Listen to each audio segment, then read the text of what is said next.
morning, happy Thursday, and welcome to Adam versus the Man. We made it. We are at T-minus +9 from Election Day with a lot of fun election news to catch up on, but the theme of today's show is that conservative tears taste just as good as liberal tears, or really rather more importantly, or to more accurately describe where we find the best tasting tears, Republican tears and Democrat tears. They both taste absolutely delicious. And I'd like to think back to 2016 when Trump supporters called Clinton supporters sore losers.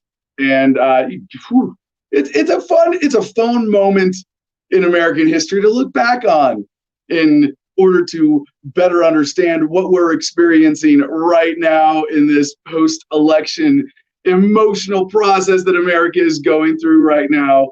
And what you come to realize is that when you're a statist, as in someone who believes that we should turn to an institution of coercion in order to solve social problems, and then you get pulled into, well, I have to force my opinions on other people because other people's opinions might be wrong, and then you don't get your way, you're going to cry about it. And right now obviously we're talking about crying as in the negative emotional response to not getting your way. Although there is some literal crying. We're going to get to a lot of headlines. We got a lot of catching up to do today. So first, we're going to get our promos out of the way, and we're going to check in with our audience. We got Comment Jim Freedom joining us from Phoenix today. So if whatever you've been enjoying for conservative tears lately. I mean, I almost want to say that there's some liberals who were crying when Biden clinched the Democrat nomination because they knew what a big government moderate creepy Joe Biden, the kid sniffer, looks like he's going to be our president. So whatever you've been enjoying about this whole election, this process, one of the contests we had earlier was, what do you think the best thing to come out of this election was and why? And of course, we got to remember and celebrate that the big winner of this 2020 election was drugs. Yeah, and the people who are on them, who are winning the war on drugs. So with that, we're going to do a heavy news day today. I got to get ready.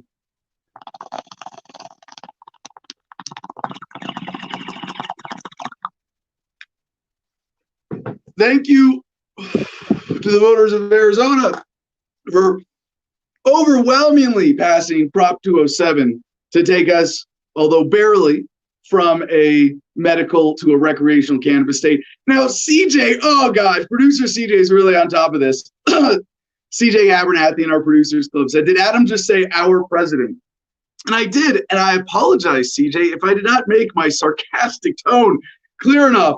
But I said, looks like Biden's going to be our president. I could have been a little more clear with the sarcasm there, I suppose, or the maybe tongue-in-cheek nature of that statement. Yes, Biden is not my president or your president or the president of anybody who understands freedom and self-ownership and libertarianism and has really come to internalize one of the most important elements of the Adam versus the Man message, which is that of self-realization and actualization by taking charge of your own life. That because of that element of the message of freedom, we are uniquely empowered to live better lives as libertarians. And I hope that everybody understands that point here and gets that from our message today. So if you're wondering what's this Producers Club chat thing, this is how, this is when I do this show,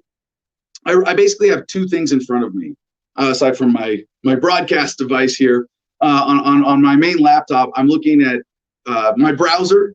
I got Firefox with 100 tabs pulled up, and we've got Telegram. And Telegram, this is not like anything more than just a functional endorsement, not a paid promotion or anything. But Telegram is a great messaging app that's sort of an alternative to texting, but it has way more features built in and really cool group management and creation tools. So we use this, and this is what I'm looking at during the show, is I'm getting messages from everybody in our Producers Club chat. So Brad Brown is in there. Good morning, brother. So if you want to be a part of this, we give away memberships on the show. By the way, before I go any further, I forgot to announce our guests. I really want to do this. We have our guests coming on at our normal slot at the top of the hour, 10 a.m. Pacific.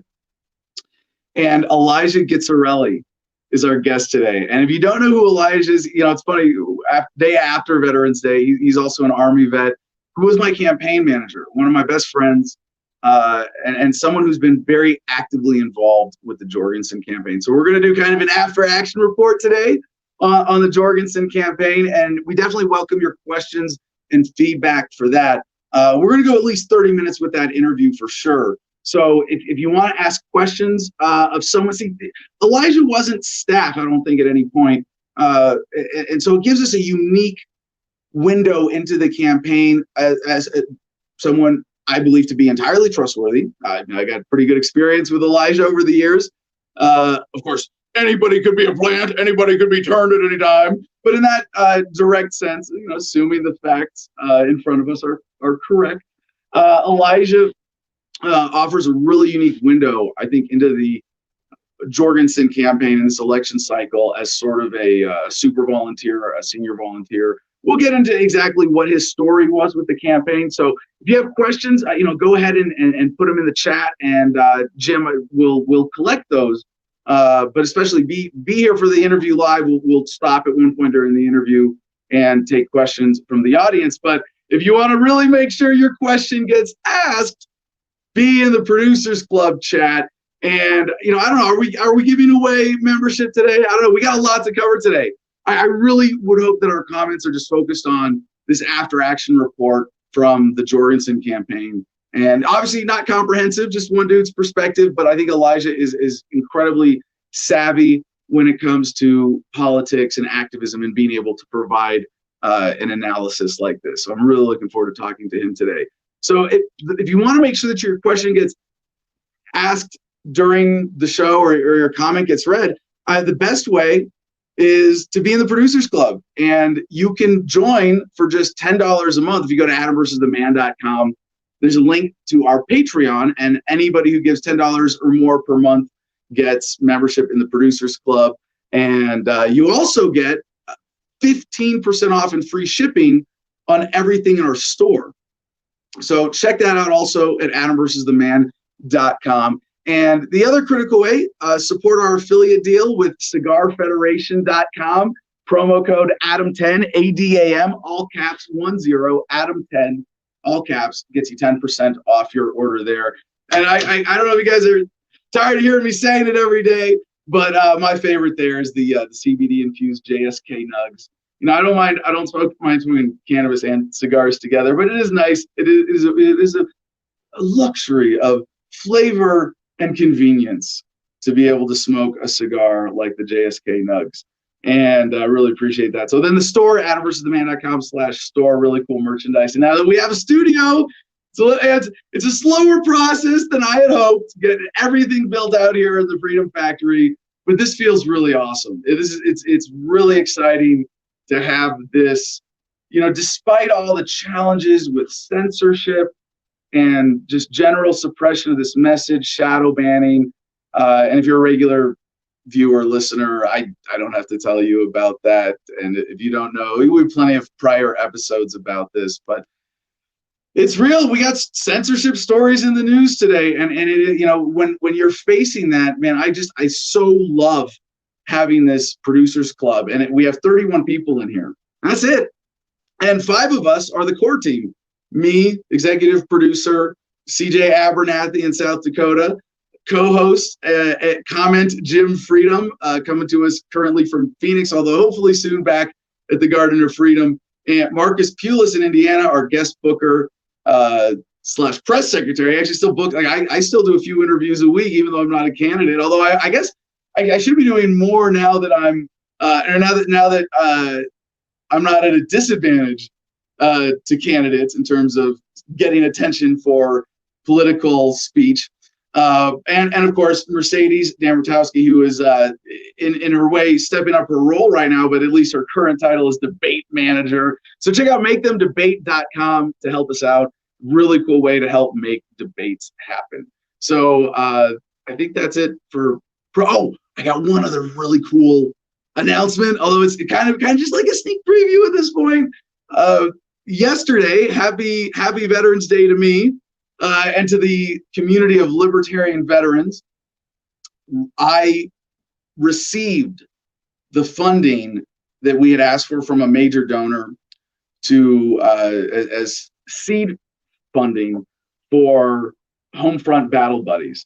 And Homefront Battle Buddies is a veteran service organization to host retreats for veterans for therapy, for talk therapy and other alternative therapies. I say that talk therapy is an alternative therapy because the non-alternative is drugs. And just quick personal story here, because I will say that I'll tell people this like every chance I get. And I'm a little, by the way, I'm a little hesitant to give any more details about Homefront Battle Buddies because I'm still working. So part of having the seed money means we get to put together a website and file for C3 status and put together a business plan and things like that. And I don't want to sort of like pigeonhole, but all this is sort of subject to change as we develop the idea. But my personal story, that's a big part of the motivation for this, aside from having friends, I don't want to say like, hey, feel sorry for me. This isn't like any particularly challenging experience, but because it wasn't anybody close to me, it's not like I felt any deep personal loss from the Marines who I knew in the service who have committed suicide since then. But it is something I am, it's a part of my military experience that the gift that keeps giving years after you get out of the military. Yeah. And when I went to the VA, when I got out of the Marines, and I was in Washington, D.C., working on getting a master's at George Washington University, and was getting involved with Iraq Veterans Against the War. And I was having trouble sleeping, and I was having issues with a little bit of involuntary memory recall, as in certain things with, it's when the name really says it all. I was thinking about involuntary memory recall. Yeah, so I went to the VA and told them that, and talked to a shrink for about 5 minutes, walked out of there with a little brown paper bag, 5 prescriptions, 3 of them had suicide listed as a side effect. And that was, I'm really fortunate that I had access to cannabis, and I didn't take hardly any of those drugs. I never got any of those refilled. I tried a couple of them and was like, no, this is not for me. But I also was I guess you could call what we're doing now with Homefront Battle Buddies, Homefront Battle Buddies 2.0. 1.0 was the name of a program that I ran with Iraq Veterans Against the War out of the DC IVAW house. And it was just a peer support group, veterans doing talk therapy. And in that I got, I've most of my undergraduate, I say most usually about politics. Usually I'm like, oh, no, I only have, most of an undergrad, or, part of an undergrad in political science. But no, my undergraduate degree is in psychology.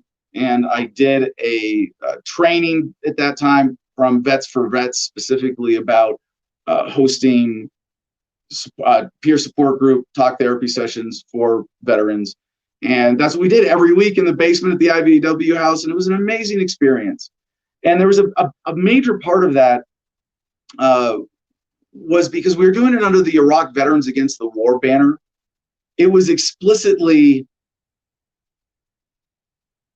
not supportive of government policy. If you came there, you knew you weren't going to get rationalization or propaganda to justification for policy. And however you looked at the war, you knew that you would not be judged for the conclusions that you came to about the military or your service or the global war on terror. And whew, yeah, I hate to say it was like a safe space, but yeah, like in a real legitimate way, it was a safe space. When if you go to the VA for talk therapy, you don't. First of all, do you know how many times the VA has lost my social security number or had it hacked or stolen? Or do you really trust them to keep things confidential?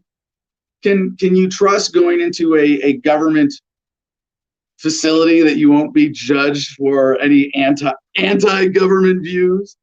So what we're doing now with Homefront Battle Buddies really is recreating the what we had with Homefront Battle Buddies 1.0 under Iraq Veterans Against the War. As a program of Iraq Veterans Against the War, we are reviving the brand to create an independent nonprofit to create that same safe space for veterans who are not comfortable for whatever reason using government treatment options for processing their military or combat or combat experience. So what we want to start with is retreats here in Gardenia. Maybe weekend retreats where veterans can come together and enjoy that space and have some talk therapy sessions and be able to talk to experts. It's not like it's just going to rely, this is going to be sitting around talking to me. I'm really excited to have Stephen McClure, who you may have seen interviewed on this program several times. He is a Navy Afghanistan combat Bronze Star veteran, and one of the pastors in Georgia who was doing COVID civil disobedience. We interviewed him a couple of times about that. So I'll stop rambling on this for now. We will hopefully have a formal video announcement when Stephen and I get organized, maybe within the next couple of weeks. But if you want to get involved with this or anything else we've got going on here in Gardenia or any of my other projects, feel free to email me, adam@thefreedomline.com. And if you want to, sorry, I'm looking at the Producers Club chat right now. CJ is saying he reached out to me on Facebook. So he wants to come on the broadcast. Stephen and I just got in contact this morning, and we're going to, I don't want to say anything more about this for now, except to invite people to get involved, especially if you're a veteran, you want to be a part of this effort. It is really important. I hate that that's true. I hate that veteran suicide is still an issue. But I am, what I see is the potential for this Homefront Battle Buddies project, because hopefully it will within our lifetimes become unnecessary, except perhaps as a nostalgic society or club. Right now, there are a lot of veterans who are struggling with currently available treatment sources, because the majority come with, frankly, status liabilities and limitations. In terms of alternative drug therapies as well, and obviously for liability reasons, I'm not going to give any specifics there. But what we have here as a safe space, without such government limitations, is going to save lives if we do this right. If we really, so please, if you can get involved with this, if you have some time to donate or contribute, or skills that you want to contribute to Homefront Battle Buddies, send me an email at Adam@thefreedomline.com. Last thing, CJ, before we get to Jim, show everyone the Instagram page for the Garden of Freedom. This is so cool. I'm really excited that at least this propaganda-laden, manipulated social media outlet Instagram is allowing us to host a wonderful photo gallery that anyone can access at the Garden of Freedom on Instagram. So please check that out. And again, email me if you want to get involved with anything, adam@thefreedomline.com. Let's get Comment Jim Freedom up on stage here before we jump into this pile. Oh my gosh, I rambled for 20 minutes. Okay, we do want to cover a lot of headlines today. So Jim, critical comments. What do we got here? How you doing, brother? Well, I'm doing well. Thanks for asking, man. We can make it quick. We got a few, but they're good. So we'll just go through. Of course, we got a good morning from our favorite first commenter. Don't be a statist, Mr. Statist. Kareem M. Mays on Facebook said, "And cap tears taste good. You don't have to pay income tax." Yeah, I suppose that's I gotta take that make fun of yourself self-examination here. If I'm going to use the metaphor of Republican tears and Democrat tears, you could say that libertarians are just crying all the time. But we have legitimate reason to. We're crying at injustice, and we're not just crying about not getting our way like spoiled brats. We're crying about the legit injustices of the world, in contrast to Republicans and Democrats who might think that's what they're doing, but really are crying because they didn't get to force their opinions on other people. Word. So we got a bunch of hellos. RHSCTJ and Colette Allen. Hi from her side of the pond. Beautiful. Hey, I'll take I love that.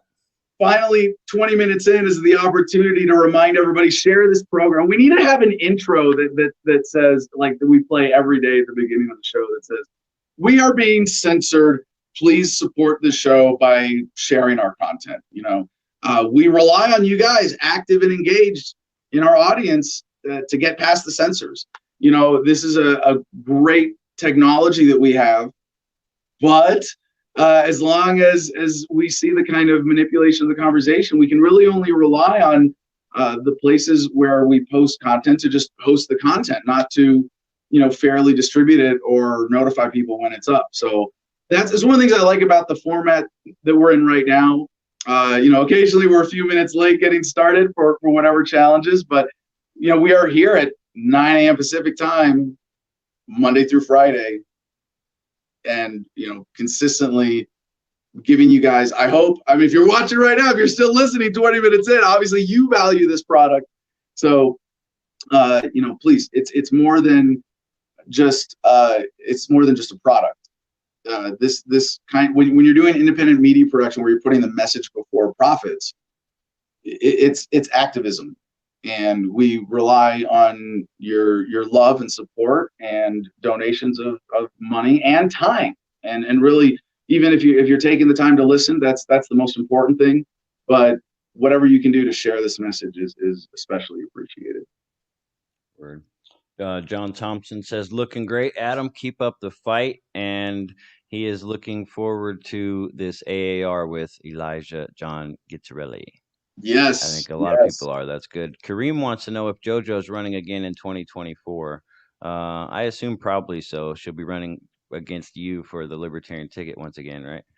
Yeah, and I would, I would be disappointed if I ran again and didn't get the nomination. If we couldn't get a critical mass. We didn't learn our lesson. Well, if we didn't get a critical mass of people into the LP, or convince a critical mass of the activists and delegates of the base, the hardcore, the real base of, that's the real foundation of the LP is not, I don't want to say it's the 1,000 delegates who go to the national convention every 2 years, but all of the people who put in that time, who could be the delegates or, are local organizers with the Libertarian Party. And certainly I would include everybody who puts in the time and energy to be a delegate and go to the national convention in this category. But it is those several thousand, maybe, I don't know, somewhere around 5,000 to 10,000 of us total, who make up the real foundation of the LP. And I would hope that and this is part of the AAR we're going to see that we're going to talk about today. I would hope that, and by the way, I'm seeing this, and a lot of this might just be, people trying to be friendly, but like when I get on Twitter, one of the things I've been seeing, especially lately, is we need to nominate someone on Kokesh's platform for 2024.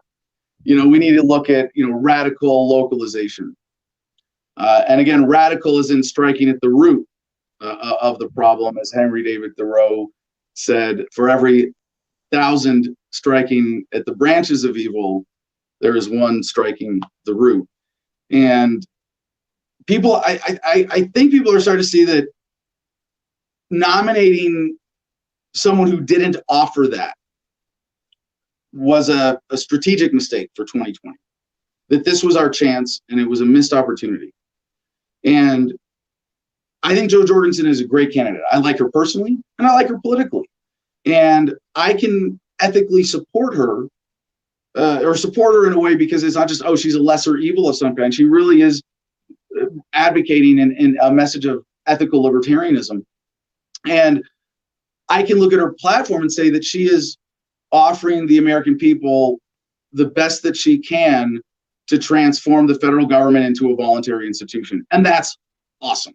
I wish that had been front and center in her message, because that at least would have had some of the appeal of showing how radical her message is. Although, I don't think that's really, what held her back this year, although it was a factor. And part of the campaign and getting ready for 2024 is, being active and advocating for this message, but also recruiting people to be ready to be delegates. And this is one of the reasons why I encourage good, passionate, ethical, voluntarist libertarians, especially those who support my platform of localization, to get involved with the party now. Not just for all the immediate value that comes out of that, but because of the cumulative value that you get from sticking around. I mean, if you go to 2 Libertarian Party meetings in a row, we usually make you an officer. So, there are a lot of bad jokes about that. I'll probably save for the interview with Elijah. Getting ready for 2024, I think that between now and then, there's a great opportunity to set ourselves up for success. And this isn't about me, it's about the line in the sand that we as a team drew with this campaign, saying that we are proposing, we are making a serious offer to the American people. Hey, do you really want a president? Do you really need a federal government? Could we localize this and have 50 independent states instead to start?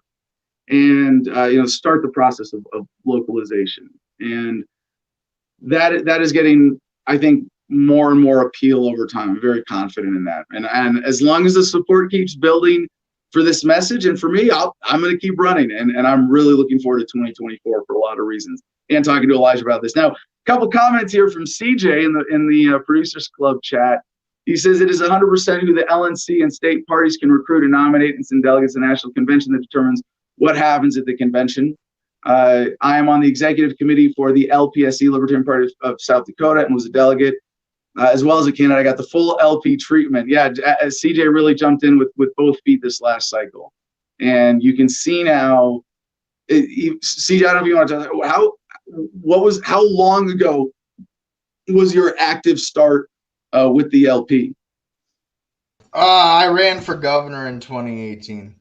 And I was pretty angry guy. I guess anyone could tell you from the LP SD here in South Dakota that I was very much an emotional guy, and but I was I don't know.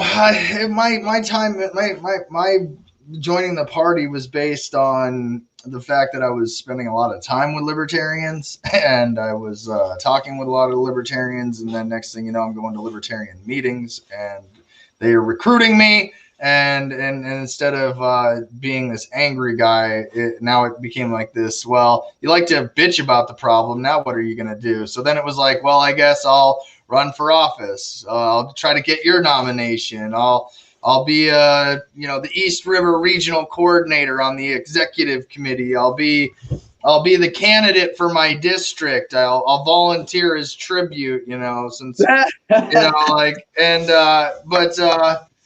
but yeah, so I mean, really, in all honesty, my experience is whoever your state how many delegates you can get. Like South Dakota, we sent 3 to the national convention, but for the amount of votes we got this year, you'd think we'd have more, libertarian delegates going to the national convention and support and being able to play more of an active role, I guess. But either way, we only send 3, so it's kind of like the joke, like, well, what is the Libertarian Party of South Dakota going to do against like a state like New York or something, or California? All right, CJ, I don't want to interrupt because I want to come back to this perhaps when we've got Elijah on here, get more into the politics. We get through our headlines, get some time for some journalistic responsibility this morning. But Right. CJ, that's a great hat you're wearing. Where did you get that? That's at the store. You can get Yes, this. and hey, just the Great white jacket, freedom too. logo on a black background. And when we had that hat before, we had to discontinue it when we were doing merch a different way. And CJ brought it back, and it was the most in-demand discontinued item. Because I kept wearing mine. People were like, "Where do I get this?" Oh, you can't. Yeah. Anymore. Now you can. I like the portable windbreaker. I like this. This one's my favorite. So AdamVersusTheMan.com/store. Thank you, CJ. Jim, any other critical comments before we get to our news? Well, here's a positive note. Chris Haig or whatever, Adam Kokesh, you are the man. Thanks for being around, brother. You give my life hope. Yeah. Did Oh, I thanks. pronounce That's that great. right? I hope I give. By the way, I got to say I had a really cool opportunity yesterday. I got to meet one of our Producers Club members in person for the first time in Prescott as he was coming through town. He is only known in the Producers Club publicly as Retribution. So I got to meet Retribution yesterday, and you just reminded me of that because of the hope thing. And I don't want to reveal anything about his story unless he wants to share it maybe if he wants to send me an email to read or to call in about it. But the element of hope and was really important to recent events in his life, and that's some of the best feedback. Aside from you made me libertarian, stuff like your positivity, acknowledgement of our current political tragedy with positivity is kind of a rare thing. And if you look at the world and you go, man, shit's fucked up and people are hurting because of governments and this, we're helpless. If someone comes out and tries to be positive in a way that denies that, doesn't have credibility. But if you can acknowledge that and face all the greatest evils of the world and still be able to find a place of peace and happiness inside yourself, that's real freedom. And I hope that's it's always encouraging to see when people are getting that from the show. For sure, definitely. Our friend Peter Yapel is in the comments. He says, "You have me to utilize, as you know. We will win, and yes, we need to stroke at the base, take out the legs." Yeah, Peter is one of the greatest sources of encouragement, and Libertarian Party, yeah. And for me as a candidate going into 2024, knowing that most of our team is more committed than before to making this happen and have learned from this past experience. Yeah. All right. So the last comment is a thought to ponder. Just the last comment is a suggestion for you, and then we go to the news. It's from Wonderful Freedom. Adam, you should go on Jocko or Mike Ritland's podcast to reach new people with your message. Well, hey, if you want to send Marcus at thefreedomline.com, Marcus, an email with any interview requests, either for guests for this show or for me to be a guest on other people's show, you can just send them to him, and he will do whatever's appropriate to make them happen. Or they can go to Make Them Debate and put Make Them Debate. Create a thing for it. Yeah. And then especially for this program, I'd like to do, be doing 2 guests a day if we can keep the quality up. So, let us know. And we really, really appreciate, and we especially get them from the Producers Club, guest requests, people you want to see me interview. All right. Thanks, Jim. Appreciate it. To the news. Oh, yeah. There's so much crap in the news right now to catch up on. We've had a lot of fun discussions this week and put off some stories. But there's, oh man, do I need another bong rip to get through this block? I think I can do it. I'm going to need one at the end though. So there's stuff about the election still, obviously, as this is being contested one way or another. And the theme of today's show, conservative tier or Republican tears taste just as good as Democrat tears. What the story that inspired that, and so there was a meme that I saw with on Twitter, the girl's face where she's like, and then smiling, questioning and then smiling, and the caption that someone put on that is, that moment you realize that Republican tears taste just as good as liberal or Democrat tears. Oh man, is that weird that I'm getting those? I keep semantically switching those, conservative Republican and Democrat liberal, because really neither party is either, and neither party represents their base, which identifies as such. A conservative, by the definition of the word, means someone who supports maintenance or conserving preservation of existing social institutions. A liberal is someone who wants to see change and progress in those terms. But liberal didn't always mean that originally. The word itself, as opposed to progressive. Progressive and conservative would linguistically be more closer to precise opposites here. And this is where you go, well, libertarians are the only real progressives who are advocating actual meaningful progress, as opposed to just switching the flavor of existing social institutions, or arguing about their size. But for the conservatives in the Republican base, who are genuinely small government, the Republican Party doesn't represent them, not even freaking close. And for the liberals, who, you might say Rand Paul. Rand Paul represents that majority of the base, and he's relegated to minority status among elected Republicans. And you can say the same thing about Democrats, that they, their base is better represented by Bernie Sanders, Elizabeth Warren, and in Congress right now, Alexandria Ocasio-Cortez, AOC, and that they are both parties, both old parties, both wings of the American Fascist Party, do play this game with their base in order to serve their corporate sponsors. It's a way of subverting public opinion and getting people to accept policies that don't represent them and are fundamentally exploitive. But to the people who have this thick emotional investment in politics, they cry when their candidates lose. Or at least crying is a pretty good metaphorical description of their emotional process of grief. And now we see this headline from The Independent via yahoo.com from Graham Massey. Trump supporter files restraining order against neighbors who celebrated Biden win. Yeah. There are snowflakes on the left and the right. Trump supporter filed a restraining order against his neighbors who he claims taunted him over Joe Biden's election win. Michael Mason says he took legal action after being harassed, quote, harassed by his Democratic supporting neighbors who he says mocked him over Trump's loss. Mr. Mason, I'm mocking you right now. Like, bring it.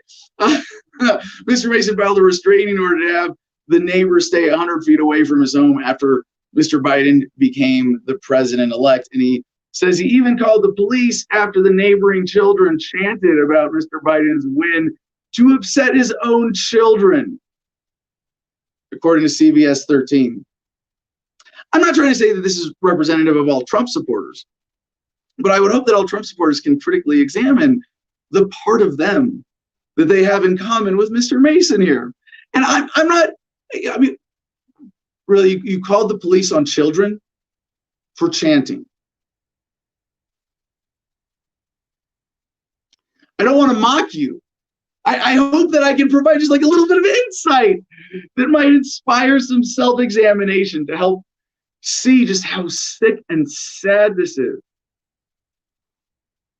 And when I say I hope that this would inspire some self-examination among Trump supporters, I'd hope if there are any Biden supporters who perhaps voted for Clinton in 2016, who are listening, that you could have the same self-examination here and go, well, gee, what unhealthy emotional or psychological attachment do I have to politics that leads to these negative emotional responses to results that don't go my way?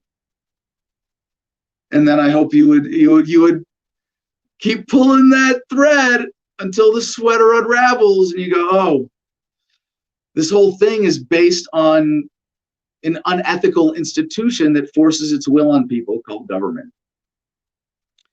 And if we're going to progress past this, we need to understand it and at least let go of this unhealthy emotional attachment, because what this reveals, and this is why I say Republican tears taste just as good as liberal tears.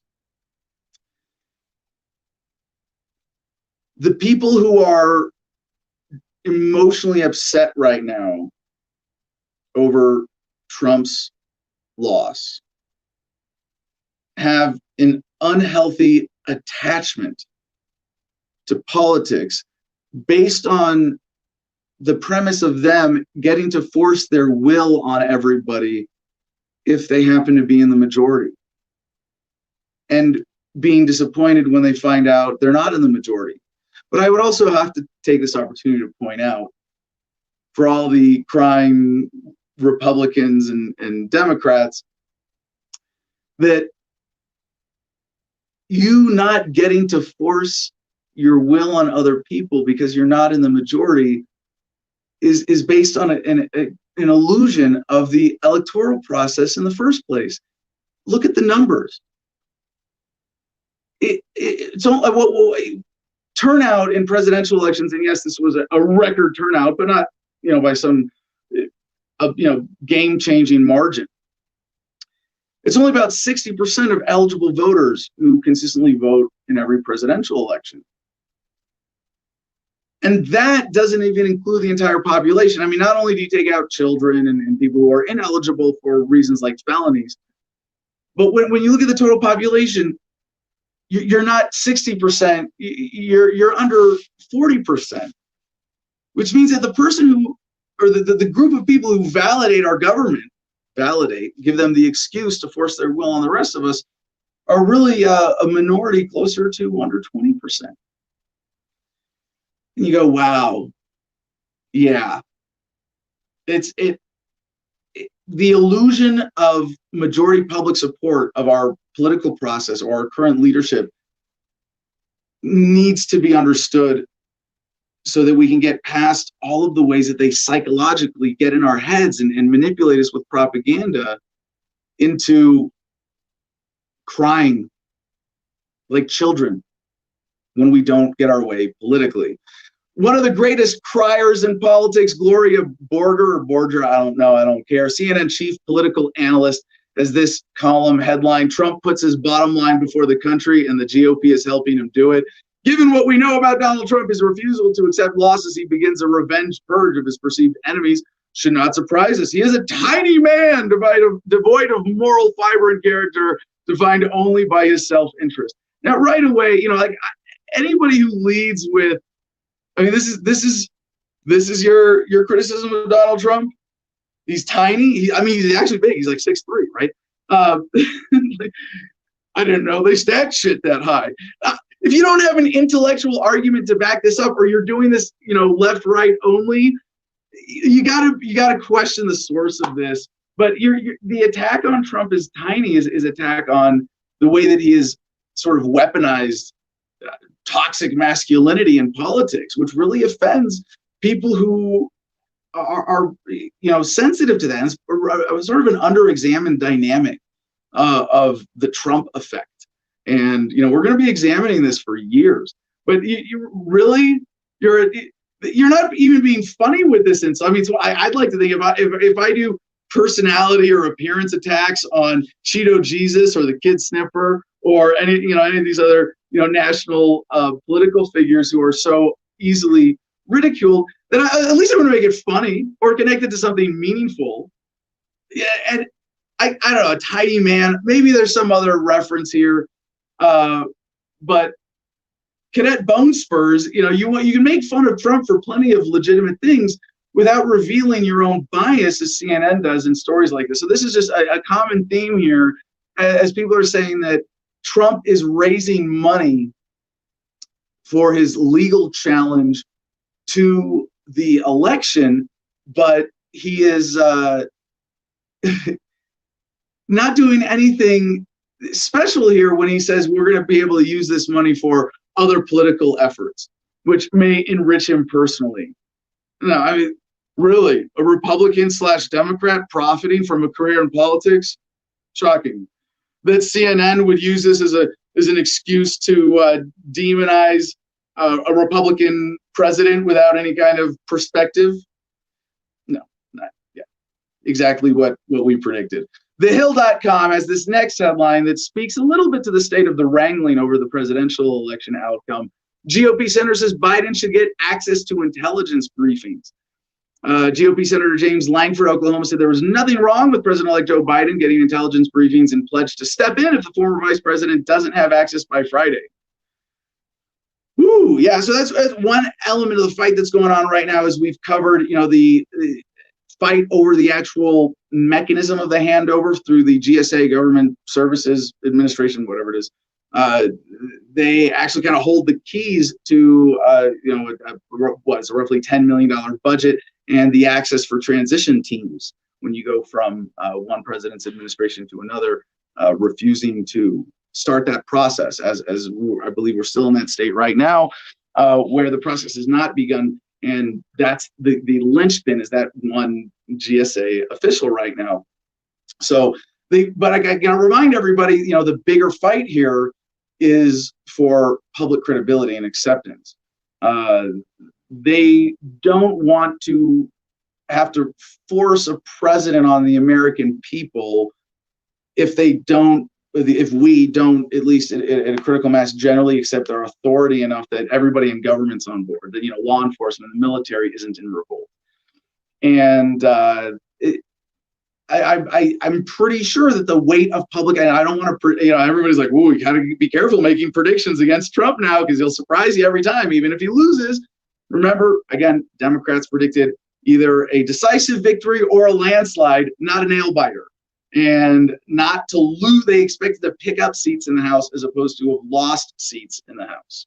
So the last element of our political update today would, is for my journalistic responsibility, I'd have to point out that there are still 2 pending Senate race, U.S. Senate runoffs in Georgia, where voting happens in January, upon which control of the Senate rests.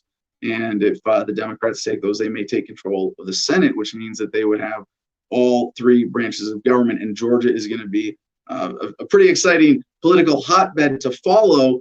As really, this is the more interesting outcome, I think, rather than historically. I think we're going to look back at the Georgia Senate races of 2021 as more historically significant than, or more at least interesting than the presidential race, because the significant difference, between Democrats having the White House and the U.S. House of Representatives versus the House, the Senate, and the White House is huge in terms of policy. And I just, not in terms of your experience as an individual, but in terms of which corporate sponsors get preferential treatment. How effective is the government going to be in serving its core purpose of keeping the super rich getting richer at the expense of the rest of us? So you're not just going to see national political resources now converging in Georgia. There's a natural inclination among red team statists and blue team statists already to converge on Georgia. And we're hearing from both Republican and Democrat operatives that they are overwhelmed with volunteer requests, volunteer offers of support for these races in Georgia. But then you think about like all of the international manipulations that the presidential race is subject to.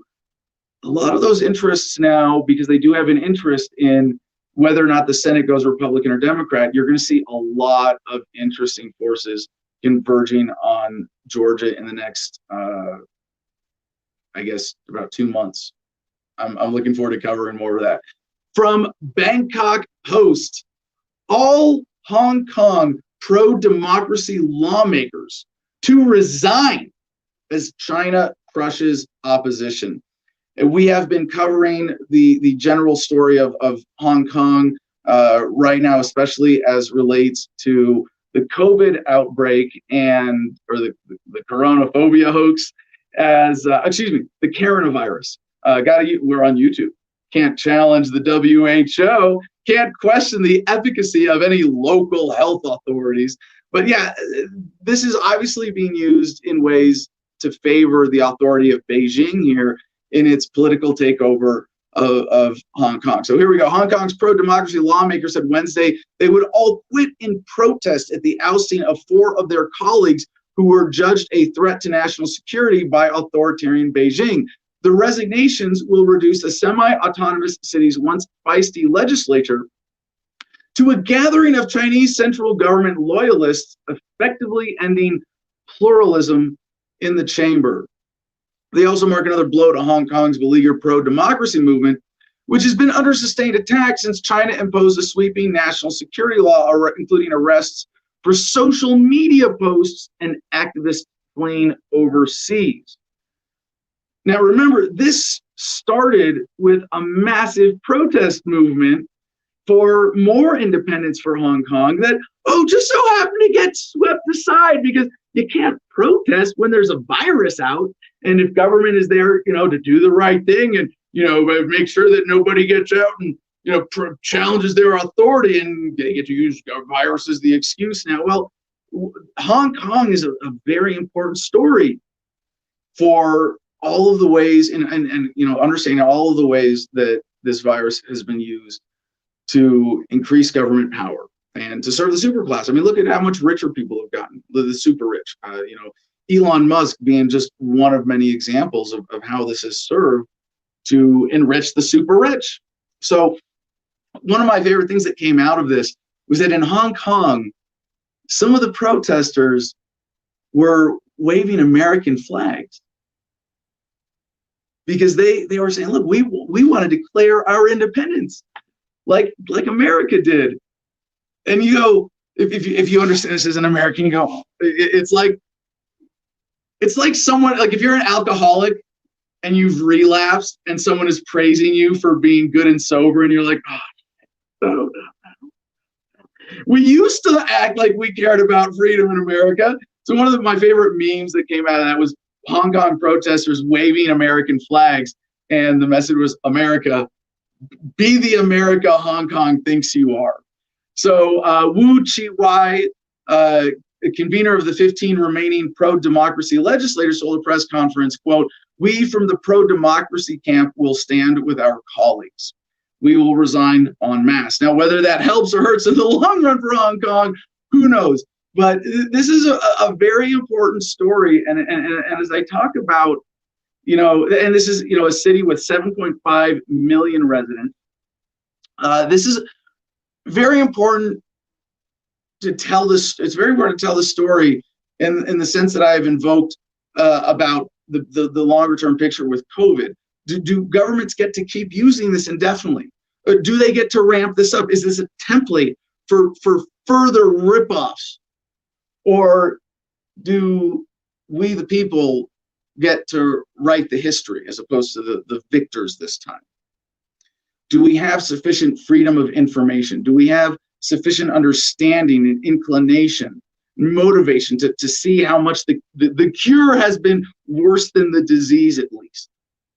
And if Hong Kong sovereignty or the prospect of it is another casualty of the war on COVID, then it needs to not be forgotten. So we will be following the story and at least doing everything we can in sharing it to support they call it pro-democracy.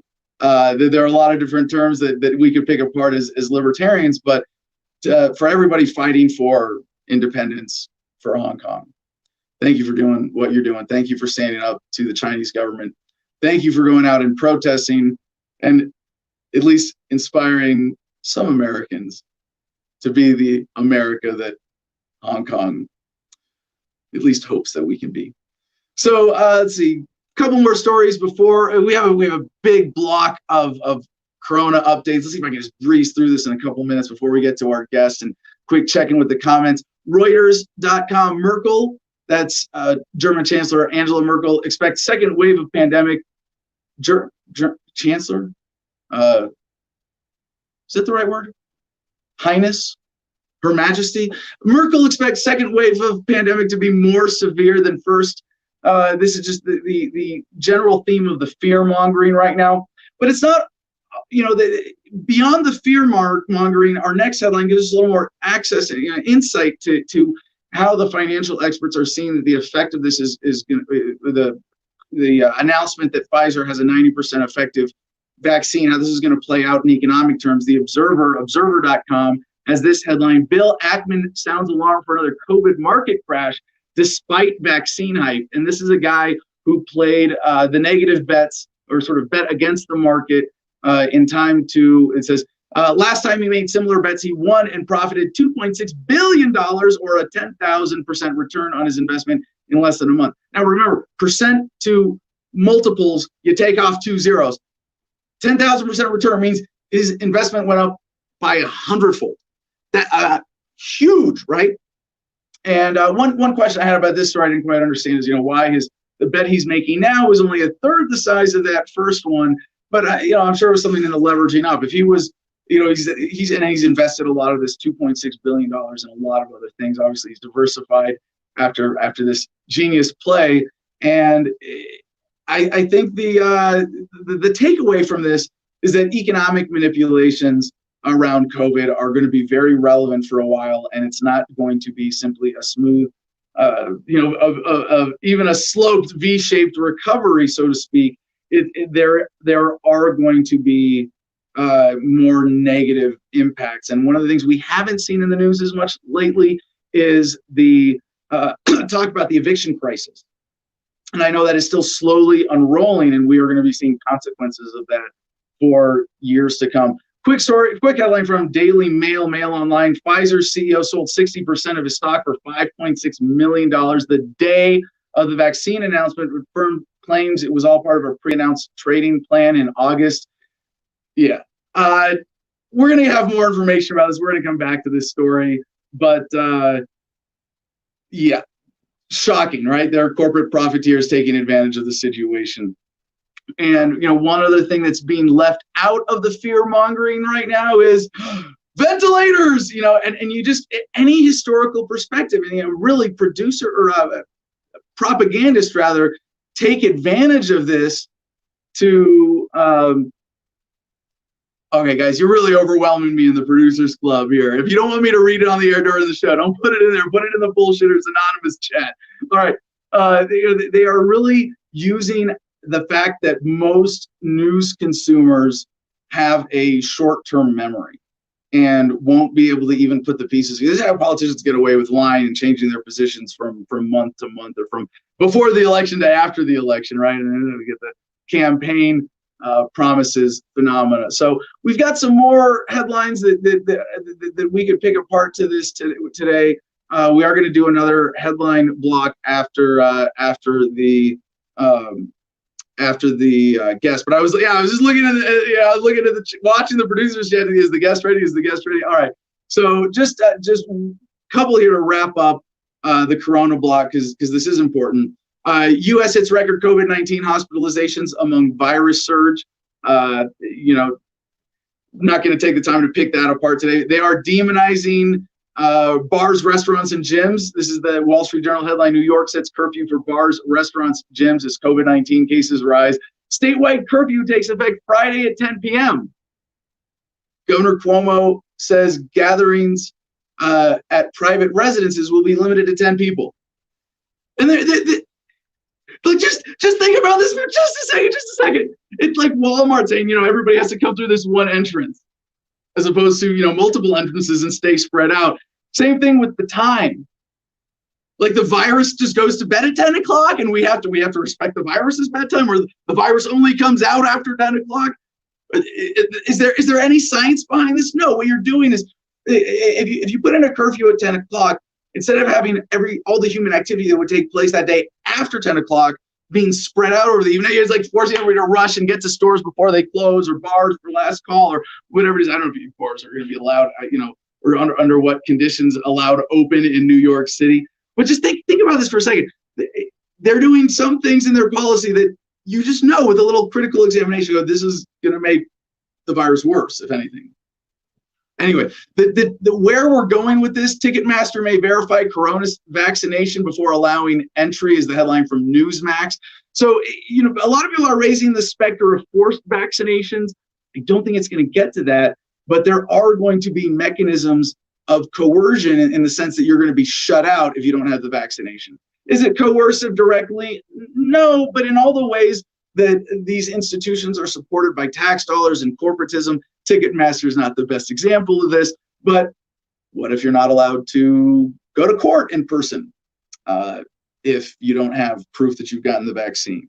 Or to drive, perhaps, because you couldn't go to the DMV. There are going to be a lot of things like that where because I don't think they're going to want to say, we got forced vaccinations, but they're going to do everything they can without giving us that talking point to coerce people into taking vaccinations. The fear mongering continues. CNBC has this headline: U.S. prepares for worst 4 months of the pandemic as it stares down the darkest days yet.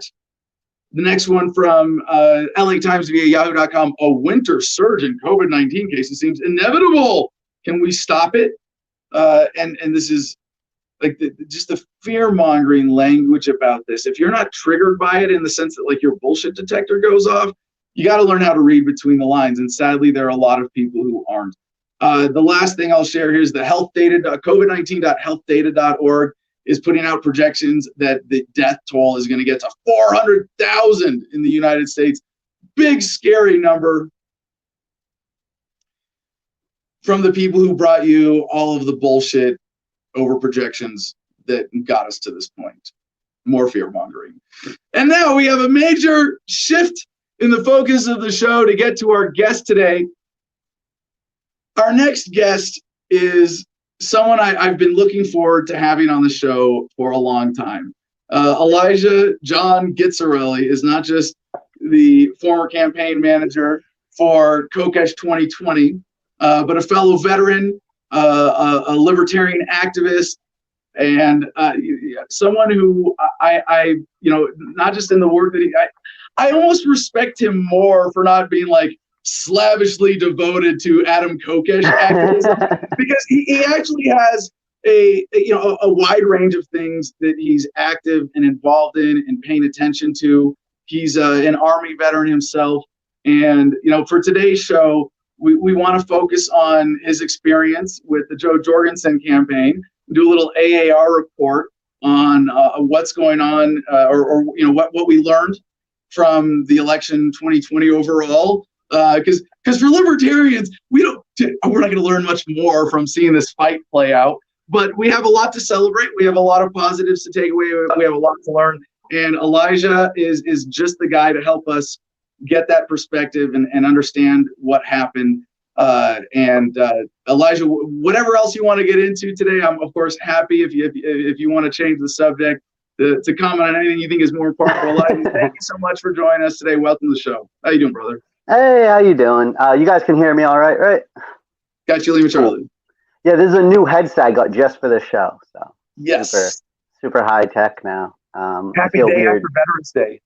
Oh yeah, thank you. I got thanked for my service a bunch of times. Yo, since COVID, they let you pick up your meal and take it out, and so I was like, man, I wish I knew that ahead of time, because I would have like ordered like 50 meals and then delivered it to homeless people and made like a video about it. Yeah. A veteran tricks Applebee's into helping the homeless. Yeah, how about that? Yeah, right.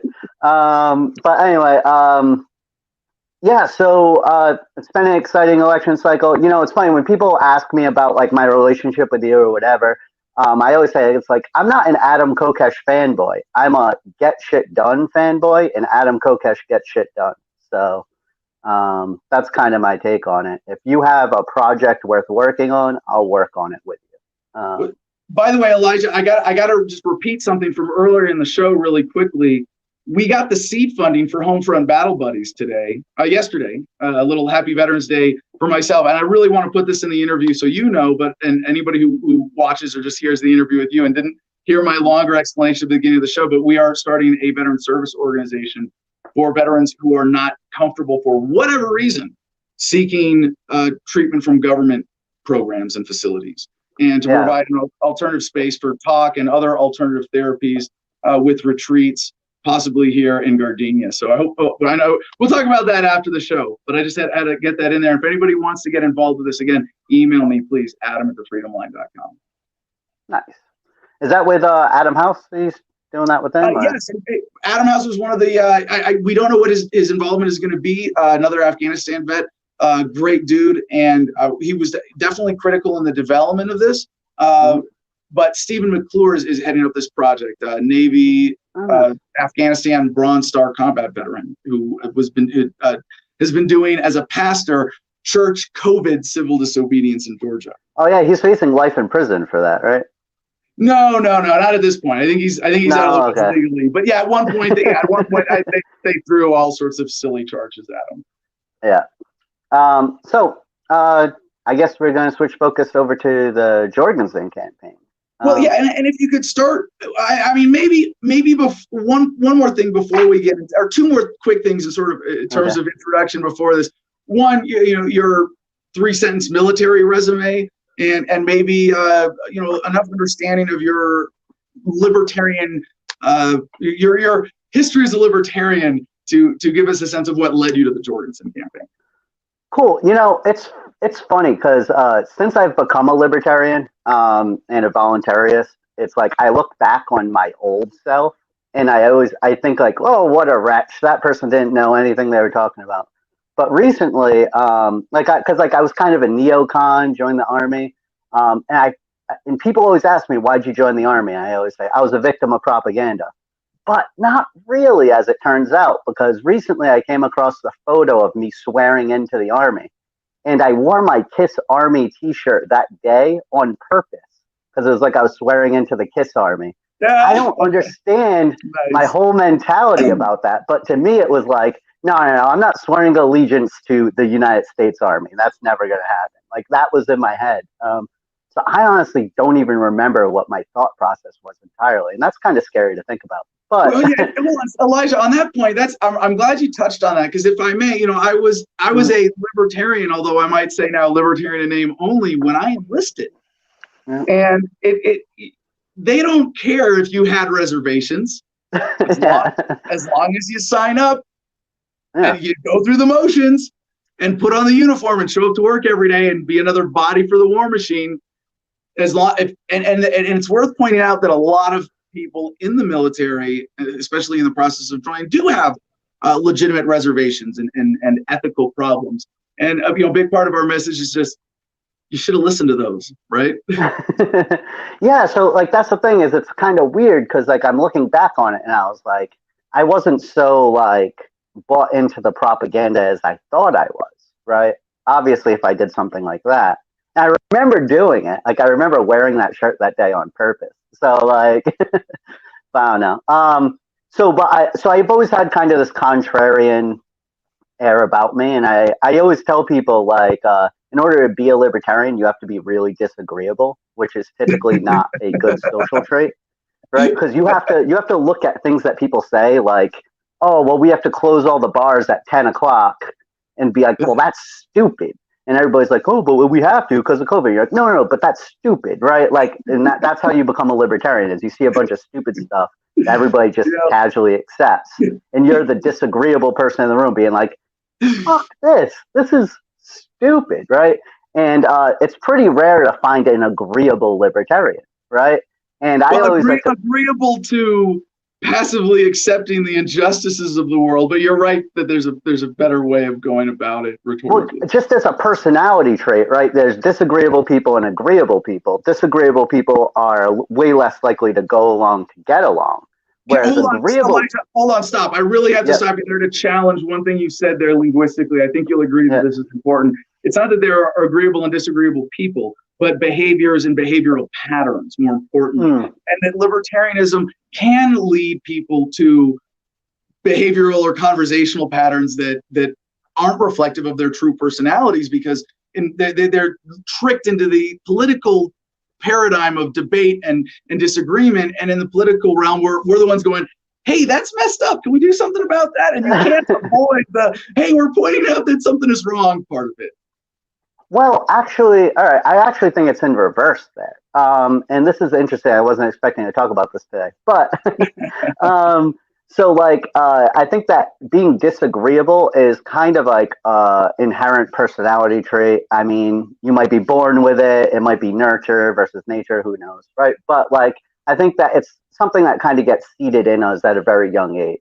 Where it's Okay, like, but even if that's true, and I don't Well, want to debate that bigger issue, people go in and out of phases of being more or less agreeable. It fluctuates. well, yeah, you can be more agreeable and less agreeable depending, Situational. right?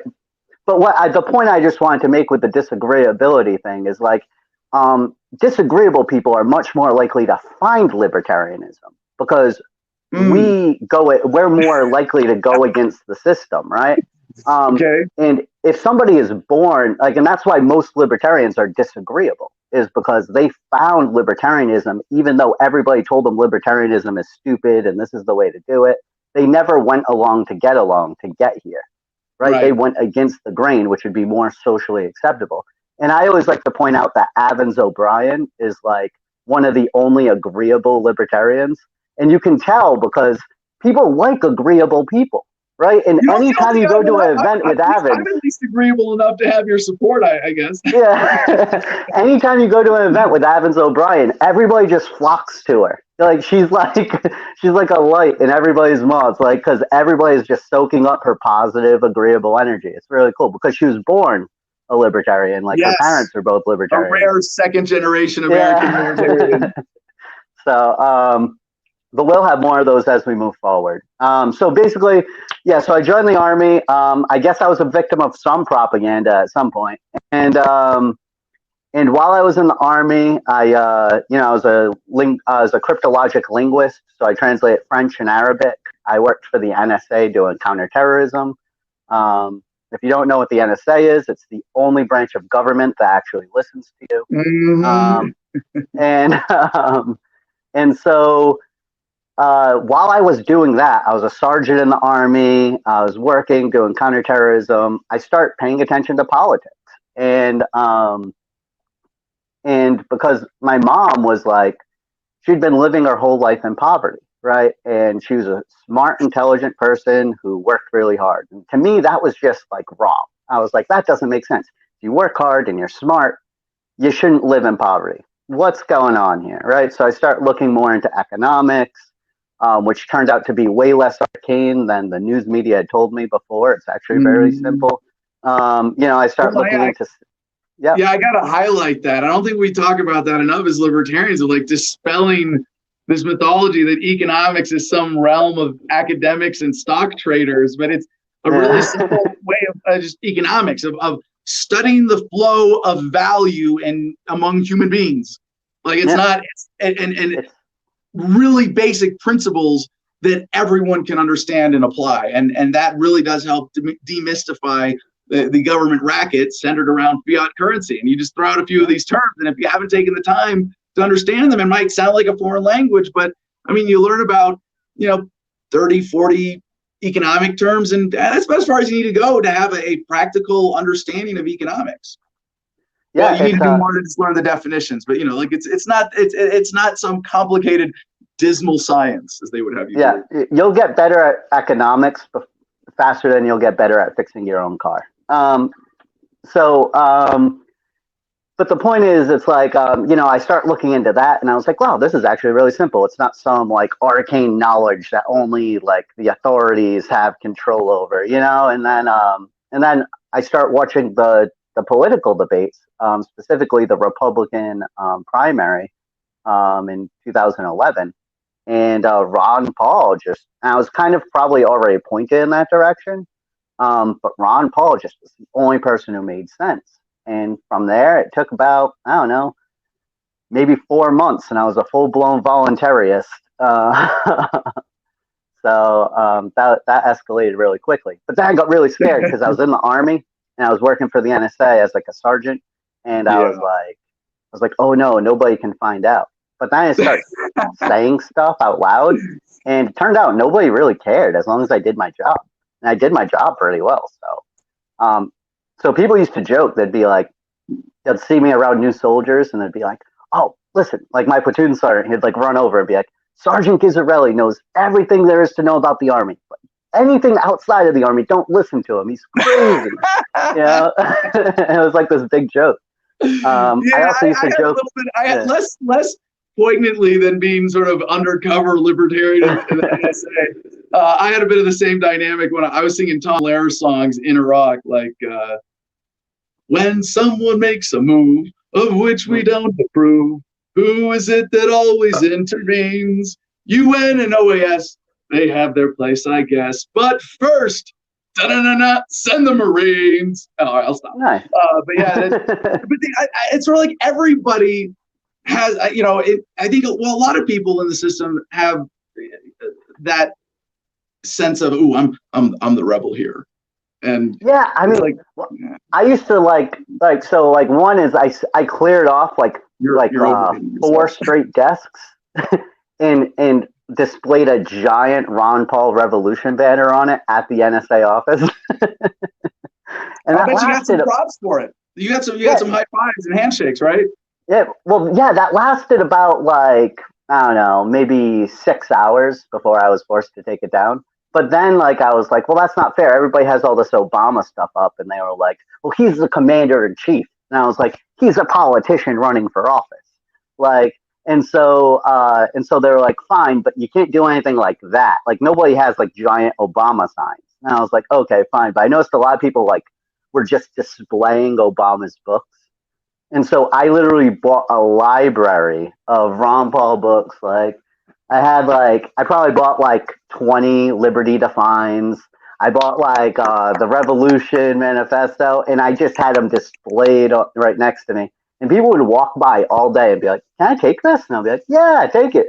And so I was the local Ron Paul book dispensary. But yeah, so that's kind of how I got into it. After I got out of the Army, I decided I wanted to be the best advocate for liberty that I could be. So I took on a door-to-door sales position. Didn't get paid hourly, only commissions. So yeah, you eat what you kill. And not to offend any vegetarians out there. And yeah, I did that for 3 years. And the whole time I was there, I was learning sales, and I was trying to apply that to discussing ideas with people. And I've used that to carry forward into politics, and I feel like it served me very well. In fact, Spike Cohen, I found out after he got nominated, actually spent years doing sales as well, and basically did the same thing I did. And I really appreciate the way he communicates liberty to people, because he actually uses sales tactics to do it. So jumping ahead, Elijah, if you could just quickly, specifically, how did that lead to getting involved with my campaign, which I think answers the question, how did you get involved with Jorgensen? Well, actually, this is a great point, actually, because I had kind of stayed out of the Libertarian Party because it seemed like really big and official. And I thought, yeah, organized and well-funded. Yeah, I thought that there were people. I thought that there were people with degrees and stuff that had charts. No, nobody has charts. Polished candidates. No, right? So I kind of I had kind of stayed out of that. Well, I knew ballot access was an issue, but I thought it was a much higher issue. I didn't realize you just needed a clipboard to solve it.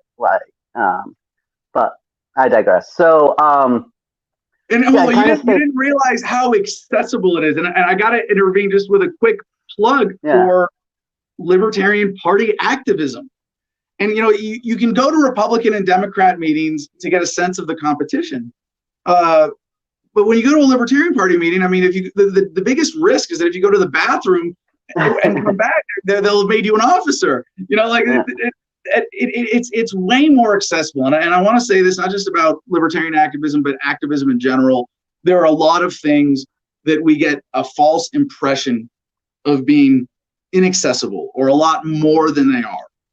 And it's not just that the Libertarian Party is disorganized and underfunded, which is not true. I mean, compared to what we need to be to accomplish our mission, I would say when you're 20% of the way to your goal, you wouldn't say you're deficient in getting to your goal. You're just on your way. So you could look at that and say we're disorganized and underfunded, but it's that we're not just at that lower level compared to the other parties. Still, we don't have that corporate power keeping people out the side, and we have infiltrators. Don't worry. But you show up, any individual with a little time and effort can be a major player, and not a major player. You can be a significant player in politics, and certainly in the Libertarian Party. Yeah, I mean, and so like that was kind of my thing, was like, wow, that's like, I don't have a college degree. Maybe I'll go to college for political science, and then I'll try to involve myself in the Libertarian Party, and then I randomly saw an ad for your event here in Providence, which wasn't Providence at all, but I won't get into that. Anyway, for your event. Elijah has a bad case of statist pride for Rhode Island, but it's not statist pride. I have pride in Rhode Island's history because we were in anarchy for years, a functional anarchy. It was fantastic. And the greatest resistors of the coup of the Constitution against the Articles of Confederation. Yeah, exactly. We didn't even show up to the Constitutional Convention. We were like, screw that. Like, that's a scam. And we were right. And like there's some really cool stuff. I don't want to tangent into Rhode Island history. Sidebar, do your own research. You know I'll go on for like an hour, yeah. But so anyway, so I saw this when you saw this ad for the event for this was on one of our pre-tours for the campaign. Yeah. What was your prior knowledge about me? Well, I think I started watching Adam versus the Man probably while it was still on air. I'm not sure. On air? You mean on cable? Yeah. So I'm not sure exactly. It was like 2010, 2011-ish. I kind of like discovered you. I don't know. When was I probably discovered you from the Jefferson Memorial Dance. I don't know when that was. But, so it was probably around then. 2011. 2011, yeah. So that lines up. So I've been following you on social media like the whole time, and I hadn't heard from you since basically you went to prison. And this is the important takeaway for our audience here, is that this is the effect of shadow banning, is that they let you get in someone's feed, and it's a fraud. You can't make a private property defense because it is fundamentally fraudulent, and their corporatist, supported by government with IP and some of their corporatist policies. But one of the things it breaks my heart, not just to see the numbers being manipulated the way that they are, but the reality being manipulated when you subscribe to my channel, wherever you're subscribing to or following me, and you wait for YouTube to send you an alert when I do a video, and then they just stop doing the alerts. And unless you're really active and engaged, that's what they're going to do, is they're going to slip me out of your feed. And anything else that's important and meaningful or going to lead to positive change. So it's tragic, but I hear it like we had been preparing for this tour. We've been doing everything we could to promote it. And then it was like Elijah looks back and goes, whoa, I just had this like gap in my, my consumption of Adam versus the Man, where I just didn't realize that it was being kept from me. Yeah, I had no idea that you had written the book Freedom. You wrote that in 2012, right? 14. So 14? Yeah.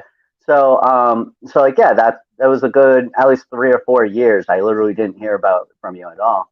Elijah, I just want to point out one more thing. This isn't unique to me.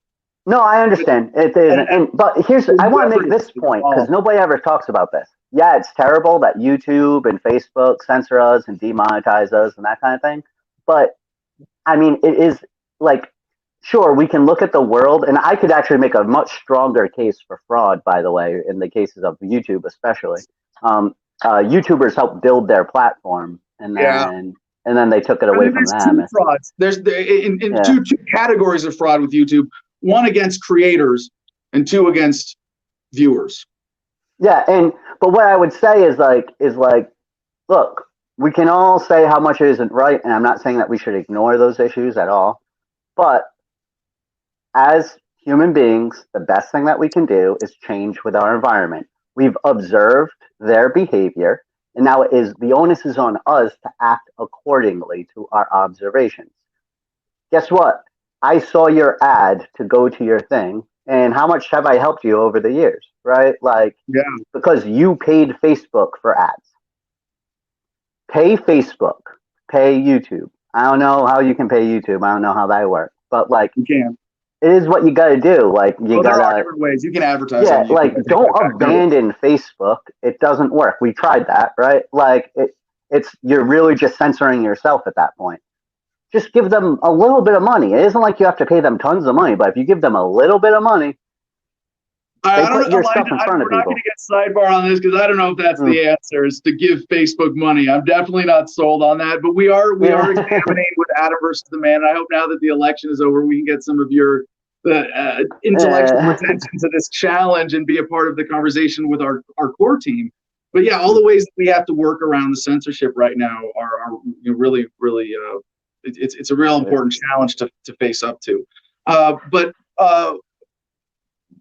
in terms of changing with the environment, by the way, I don't want to get too sidebarred on, why you supported Kokesh 2020, but you were, an incredible campaign manager, as someone whose only weakness was lack of specific background, but you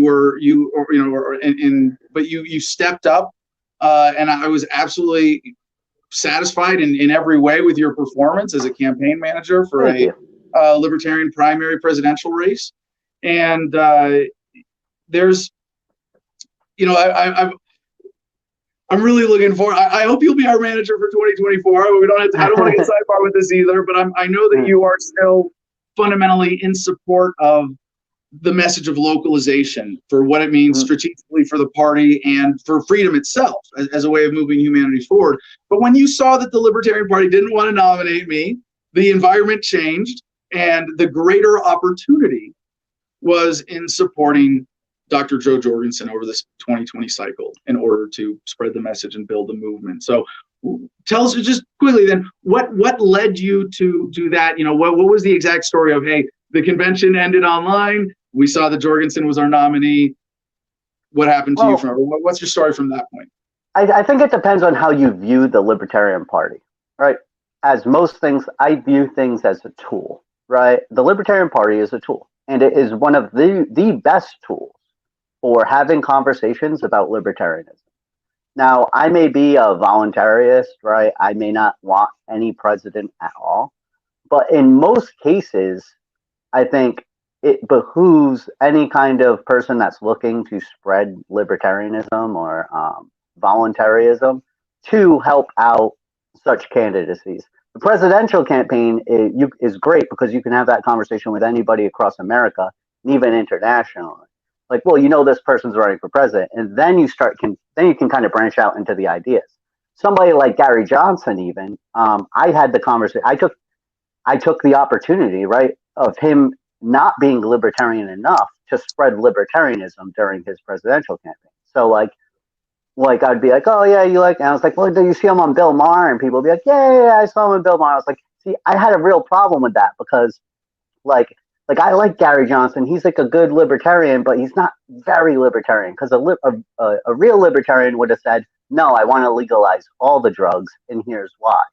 Right? And instead he said, just legalize marijuana. And so you can take these opportunities, like talking about it, right? And so by spreading Jo Jorgensen's campaign, regardless of even what she's saying, although she had a great messaging throughout her campaign, you can use that, just the fact that she's running for president, as an excuse to spread the ideas of liberty. Yeah. Don't let me forget in a little bit to ask about your thoughts on the outcome. We're going to get to your take on how many votes were stolen from the Libertarian Party presidential candidate this year. But I want to help people understand a little bit more about that point you made in terms of the value of Jo Jorgensen as our nominee, because I said from the beginning, you know, I mean, you remember early in the campaign when it was basically at one point me versus Weld versus Hornberger, and I said if we end up with a Jacob Hornberger instead of Bill Weld as the nominee as a result of my campaign, but I don't get the nomination, I will be very, very happy that we. And the reason is, even though it's possible, and I believe that there could have been other strategic things that would have had us get a breakthrough in percentage. But, you know, if you believe the current government numbers, and I obviously don't, Jo Jorgensen got this many votes. No, no, I don't believe that anymore than the COVID numbers right now. But when you think about even what that represents, you know, if you say 1 million people voted for Gary Johnson because they voted for a 2-term former Republican governor because they hated Trump or Clinton, that's much less significant than people saying I voted for Jo Jorgensen because I support a principled, ethical message in politics, and that is way more valuable. I think, you know, this is a little bit subjective, and I'm not saying that Gary, you know, that supporting Gary was counterproductive or didn't have any significant value. It had lots of value just promoting the word libertarian and the party, and it's not like he was, you know, radically. I have the same bones to pick with his statism, but, you know, he wasn't radically representing. He was representing a huge move towards libertarianism, at least politically, no doubt. But I would say that, you know, in terms of the score, if you care, a vote for Jorgensen is worth 2 votes for Gary Johnson. I mean, in terms of long-term value to the movement. Yeah, I mean, it really depends on what you think of success. Right, and we tried fishing it out during debates and stuff, trying to like point out Jo's weakness, whereas like it seemed like she wasn't going to win, like she wasn't like running the campaign to win. It seemed like she even said during the debates, like her main thing is she wants to increase membership, right? Like she said that many times, and it's like, okay, so if your goal isn't like hard vote total, first off, I would point out that she had the best dollar per vote ratio in LP history, right? That's a big deal. She raised about as much money as Gary Johnson did in 2012, and she got a lot more votes. I think like 50% more votes than he did. And so that's a really, really big deal. So really, she got the most, and also she received the most votes of any libertarian politician that didn't sell out to Bill Weld. So there's that. Nice distinction. Well, hold on, Elijah. We're gonna take the time and come back to some of that actual AAR after action report part of the conversation. But first, I want to tell the audience we are going to be taking questions for Elijah in a few minutes here. So if you want, please put them in the comments wherever you're watching this, and comment Jim Freedom. We'll get them on screen here, you know, maybe in like 5-10 minutes. But Elijah, I want to go back to your role in the campaign. Give us the sort of nuts and bolts of your story and your involvement. Roger. I really liked Jo on the campaign trail. I think I met her at the California convention. And you know, at first I did not like her messaging. I thought it was really weak. And I actually think, Adam, you did a great job calling her out about the sex work thing. It was like an iron sharpens iron kind of thing. It made her a better candidate throughout. I'm very satisfied with the effect in that sense of the effort that we put into the campaign for having that effect on other candidates and at least showing them at least certain things like that. I think she learned the valuable lesson that it does us no service to hide our beliefs. Yeah, right? It was a fun moment. This was Georgia's convention. No, not Georgia. South Carolina. South Carolina. Thank you. The debate, both the forum at the state convention beforehand and at the debate, and it was. I think she kind of took it as like, oh, you know, this is Adam's attack on me, and he's going. And it's like, no, it's pretty topical. Like, sex work is work. That's a pretty irrefutable policy initiative, and ethical perspective of libertarianism that she was a little shy of or really didn't know how to present. And by challenging her on that, I think she improved her message and everything you said. Thank you. And she carried it throughout, like even going to the general election stuff. Like you would think like during the nomination process should like maybe be a little bit more radical and then like tone it down in the general election. It was almost just the opposite. She got more radical in the general election. Like she openly talked about ending the ATF. Like that came out of nowhere. Like it was like a main campaign point. She got that idea from us, Elijah. Oh, is that what? Well, I'm not saying that the idea came out of nowhere. I'm saying that like I didn't expect that to be like a main point of her campaign. Like she talked about it all the time. She talked about I really loved her messaging on healthcare though. I felt like that was probably her biggest contribution throughout the whole thing to libertarianism is the way she talked about healthcare is exactly how libertarians should talk to people about healthcare. And it's usually a topic that libertarians are messed on, and she was perfect. Okay, get us to the nitty gritty of your so anyway, so I really enjoyed when I met Jo in person. I thought she was a really nice person. I thought she was really cool. She's really fun. Like she kind of seemed stuffy to me before I met her in person, but she was like really kind of fun, lighthearted. I met Steve Dossbach, her campaign manager in Florida. We had a really good conversation. Yeah. I kind of like built those relationships throughout the campaign trail, seeing them at different places. I'd go up and talk, and she was by far my number 2 choice. Outside of you, I thought that you were a better candidate based off of name recognition, and I think that you're a better public speaker as well. The main thing I think we would agree is that our advantage was a messaging policy strategy of localization. Yeah, and then localization was the next thing I was going to say. Localization.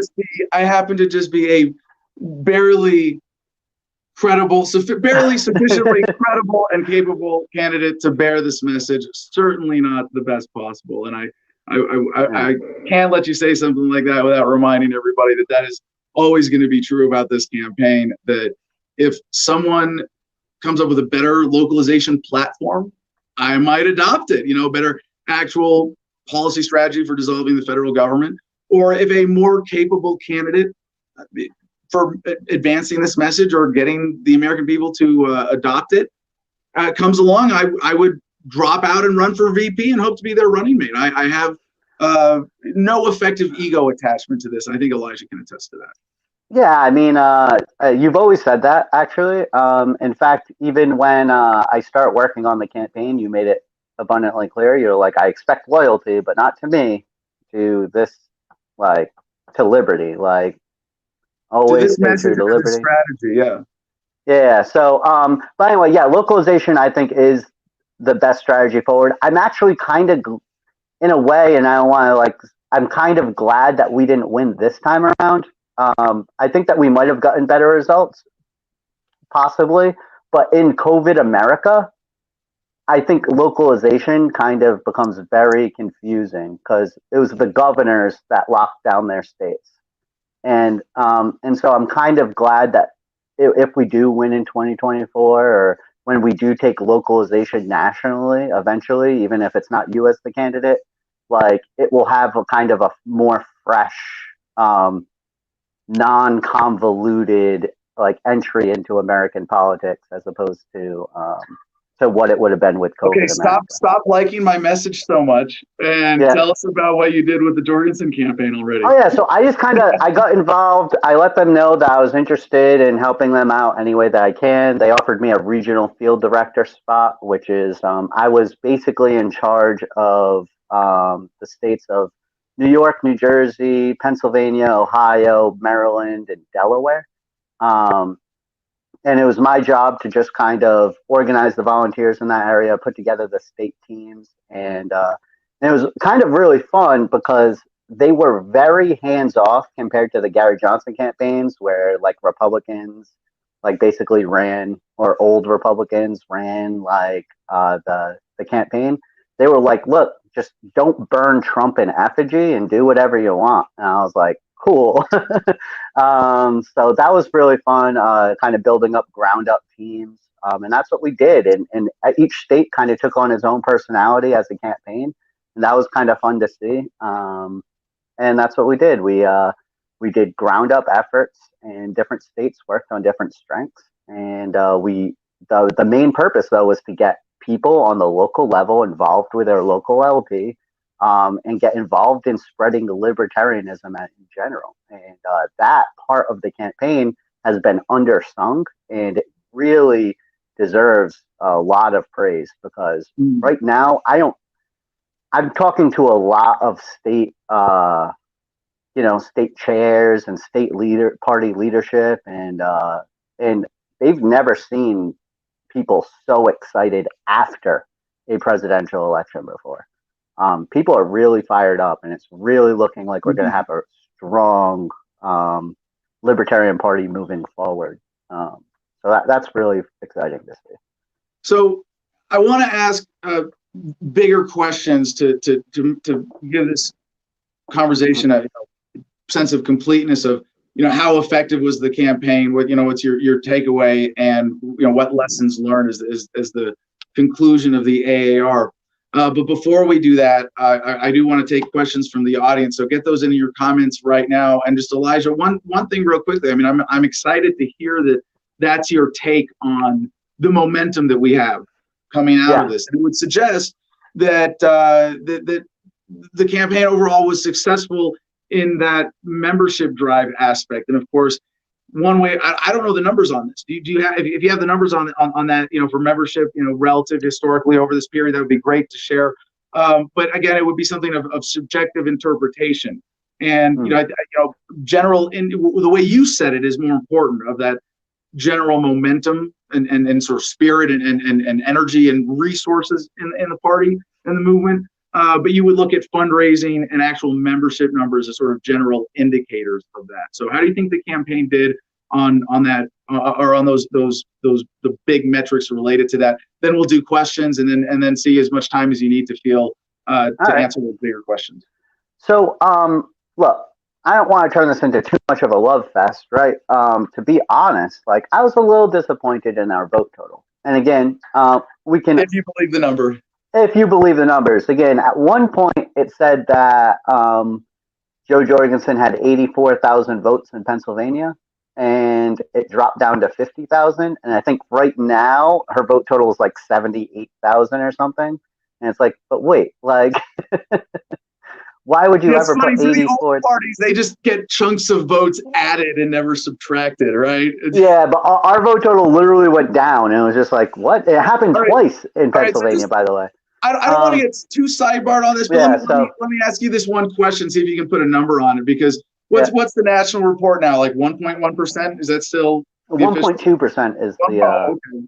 They've conceded a 0.1%, so that we can't just say it all went straight down, right? But obviously she was polling a lot higher than this, and from everything, even in a rational conservative analysis, we would have expected at least a lot closer to Gary's 3.28%. This number's not really credible. I don't want to be, I'm not going to sit here and say, oh, we won and it was stolen from us.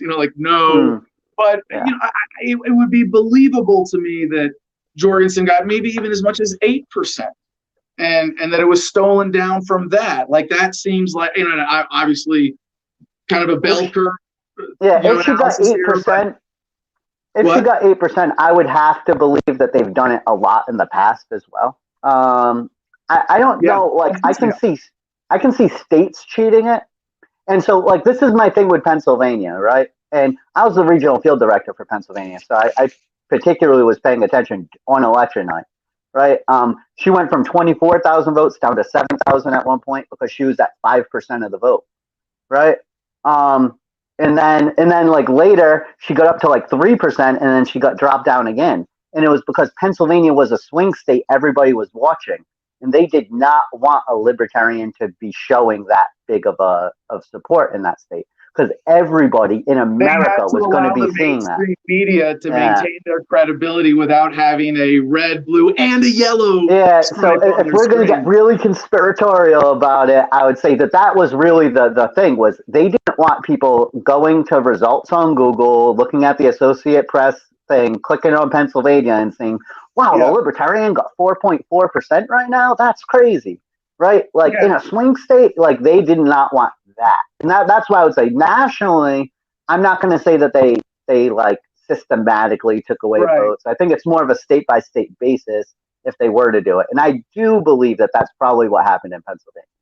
So yeah, it's worth pointing out that the votes only get stolen in two directions, and neither of them go towards the Libertarian nominee. But I think if I could sum up your position here, you would believe she probably got somewhere between 3 to 5%, and it's possible hypothetically that she could have gotten 8 if this has been. I'm not gonna. All right, look. Sorry, I'm not before you gonna answer that, say. before I forget, Yeah. one other thing I have to point out, about being censored. Being censored is a kind of validation. If you're spreading, if you're being censored because you're flashing your junk to people, hashtag bulge for, what is it? Bulge for freedom, bulge for liberty. Dicks out for Harambe. Yeah. For whatever reason, and there are several different possible motivations. Yeah.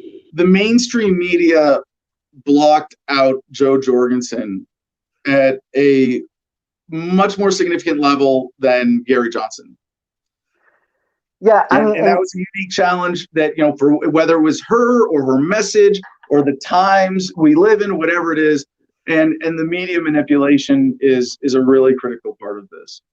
Well, all right. What I would say is to play and again, going back to the 3 to 5% thing, I'm not saying that at all. Okay, I'm saying that did they cheat around the margins in certain states? Maybe. Probably. I'd be very hesitant to give her a considerable higher percentage that she got cheated out of. I haven't seen the cheat. I'm not Donald Trump. I'm not just going to claim it without solid evidence. I think that is a serious allegation.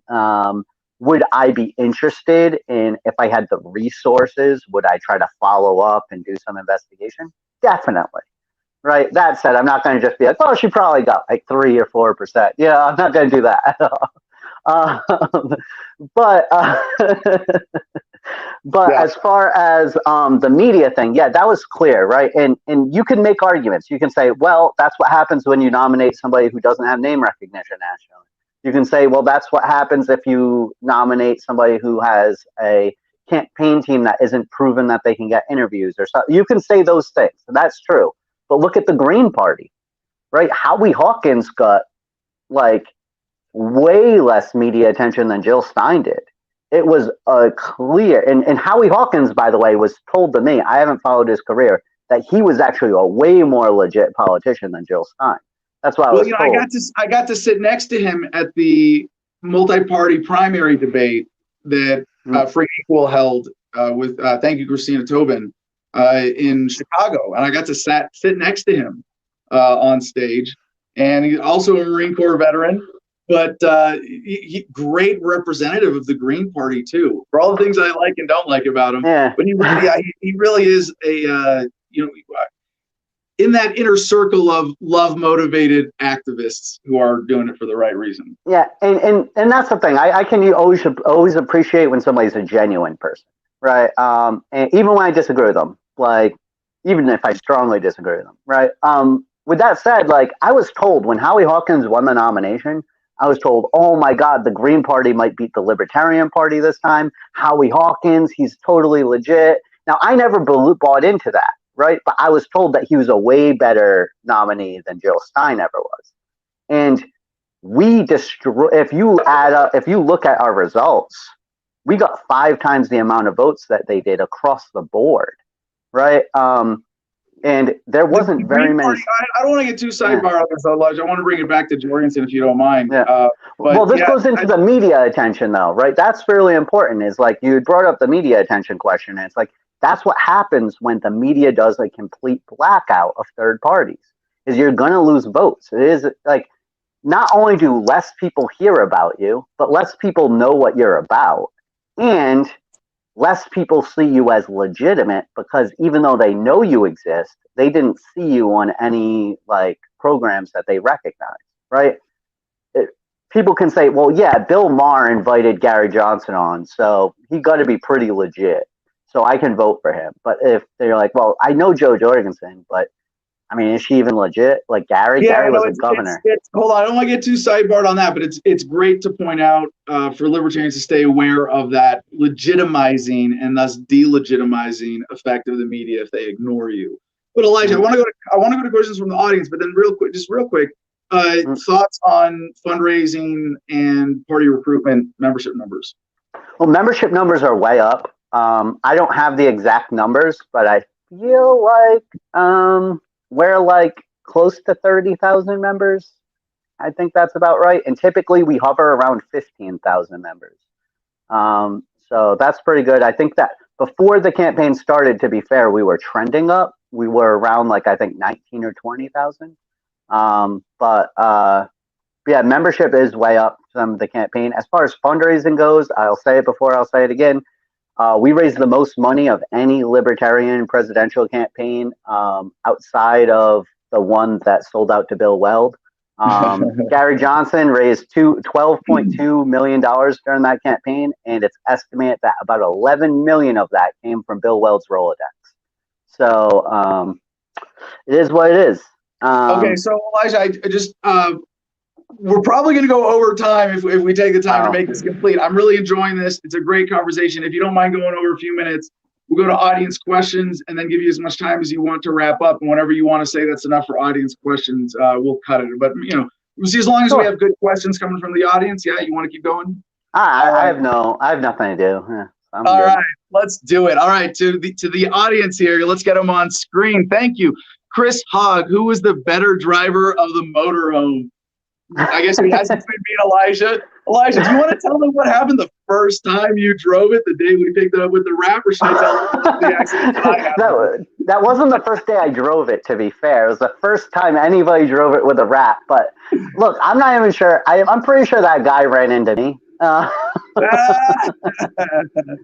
If you look at it, he was over the line. But anyway, yeah, I sideswiped when we got it freshly wrapped. Like the corner of somebody's car went right into the letter N on the side. Yeah, it was a pretty minor ding. They didn't have any damage. No, it was really just like a scrape that we were able to kind of tape up on the wrap. But it was just hilariously tragic where we're like, we just picked up the wrapped RV. All right. Yeah, it was like an hour and a half after we picked up the freshly wrapped RV. It was rough. With that said, right, I do think I was the better driver in general. 1054 writes, the dollar to vote ratio might seem a minor point at first glance, but it suggests that what's being sold stands on its own merits. And of course, libertarian principles do just that. So Elijah, to turn this into a question, what are your lessons or your takeaways from looking at that dollar to vote ratio, both in terms of strategy and efficiency? So, look, the dollar to vote ratio is not a perfect stat by any means. It's interesting. With that said, it could just be that the libertarian, like even if the campaign did nothing, maybe libertarian presidential candidates' baseline is just higher than what it was in the past. That could very well be it. So I don't want to talk about like this is what I saw from the campaign that I think created that dollar to vote ratio. They stuck to libertarian messaging, like what was it 1054 said? Like they stuck to libertarian messaging. Like they were just like, look, this is it. This is what we believe, and I think that attracted more people. And when you're not, back talking libertarian or apologizing for libertarianism, I think that you're just going to attract more people with saying less. That being said, we also have Gary Johnson in 2016 got way more free media, which is probably worth tens of millions of dollars in and of itself. So that ratio is actually probably a lot stronger when you add in the media blackout of third parties this time around. Also, the budgeting for this campaign was actually fantastic. And I'm going to say this publicly, like, this is what I was told by Steve Dasbach, the campaign manager, what their budgeting plan was, right? Their budgeting plan was to have payroll to be less than 25% and to spend at least 50% of all money taken in on advertisements. I think that that's a fantastic plan. I might increase payroll maybe after seeing that how many people were really sore that they didn't get a job with the campaign. I was like, oh, maybe there's a reason why we have bigger payrolls in general. But yeah, I mean, I think that plan in and of itself really contributed to the efficiency of the campaign. All right, next question is from Fina Benoan, a libertarian candidate from Hawaii, or at least former as of last week, libertarian. Hopefully, she's getting ready for the next campaign already. From Hawaii, Fina Benoan writes, I like Mr. Cohen and voted for him as a delegate, but I question if Dr. Joe would have done better with Mr. Mons as VP, who she vocally asked for after she won the nomination. So, look, I like Spike. I did vote for, I will say this publicly, I voted for John Mons in all of the ballots for VP. I actually told Adam I wasn't going to vote for him in the first one either if Joe won, and Joe did win, because I thought that they would make an excellent team. I'm not going to say, like, if my aunt had testicles, should be my uncle, right? Like, we can't really say if, like, maybe, I don't know, maybe John Mons would have had like a major blunder during the campaign that Spike didn't. The worst thing that we did was we saw Spike at the beach in his nipples. Like, so, like, we don't, it's hard to say if.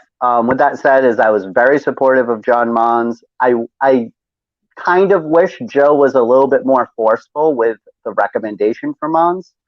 I think that delegates would have listened to her if she were. But at the same time, we were just coming off of getting Bill Weld shoved down our throats. And I think that she was really worried about being the presidential nominee that forces a VP down our throats again. So I'm happy with how it turned out. It could have been better, could have been worse. All right, next question is from our own co-host comment, Jim Freedom. Would you consider running for the Libertarian nomination on the localization platform just to increase the amount of candidates vocalizing that specific platform?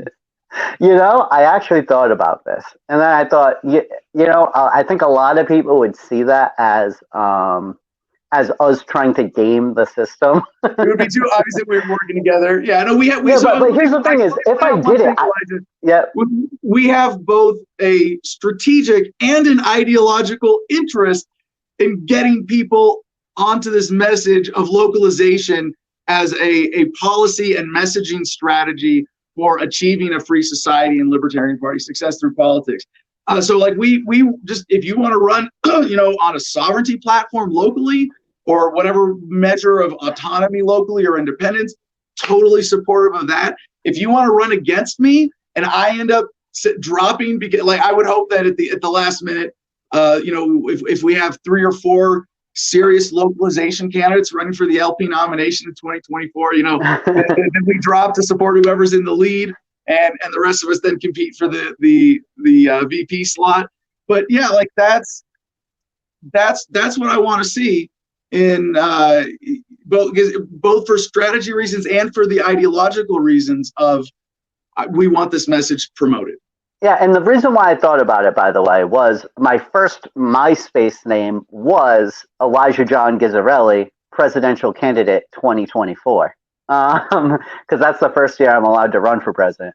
But also was, it's like, look, me and Adam actually have very many creative differences when it comes to like the platform and how things should go down.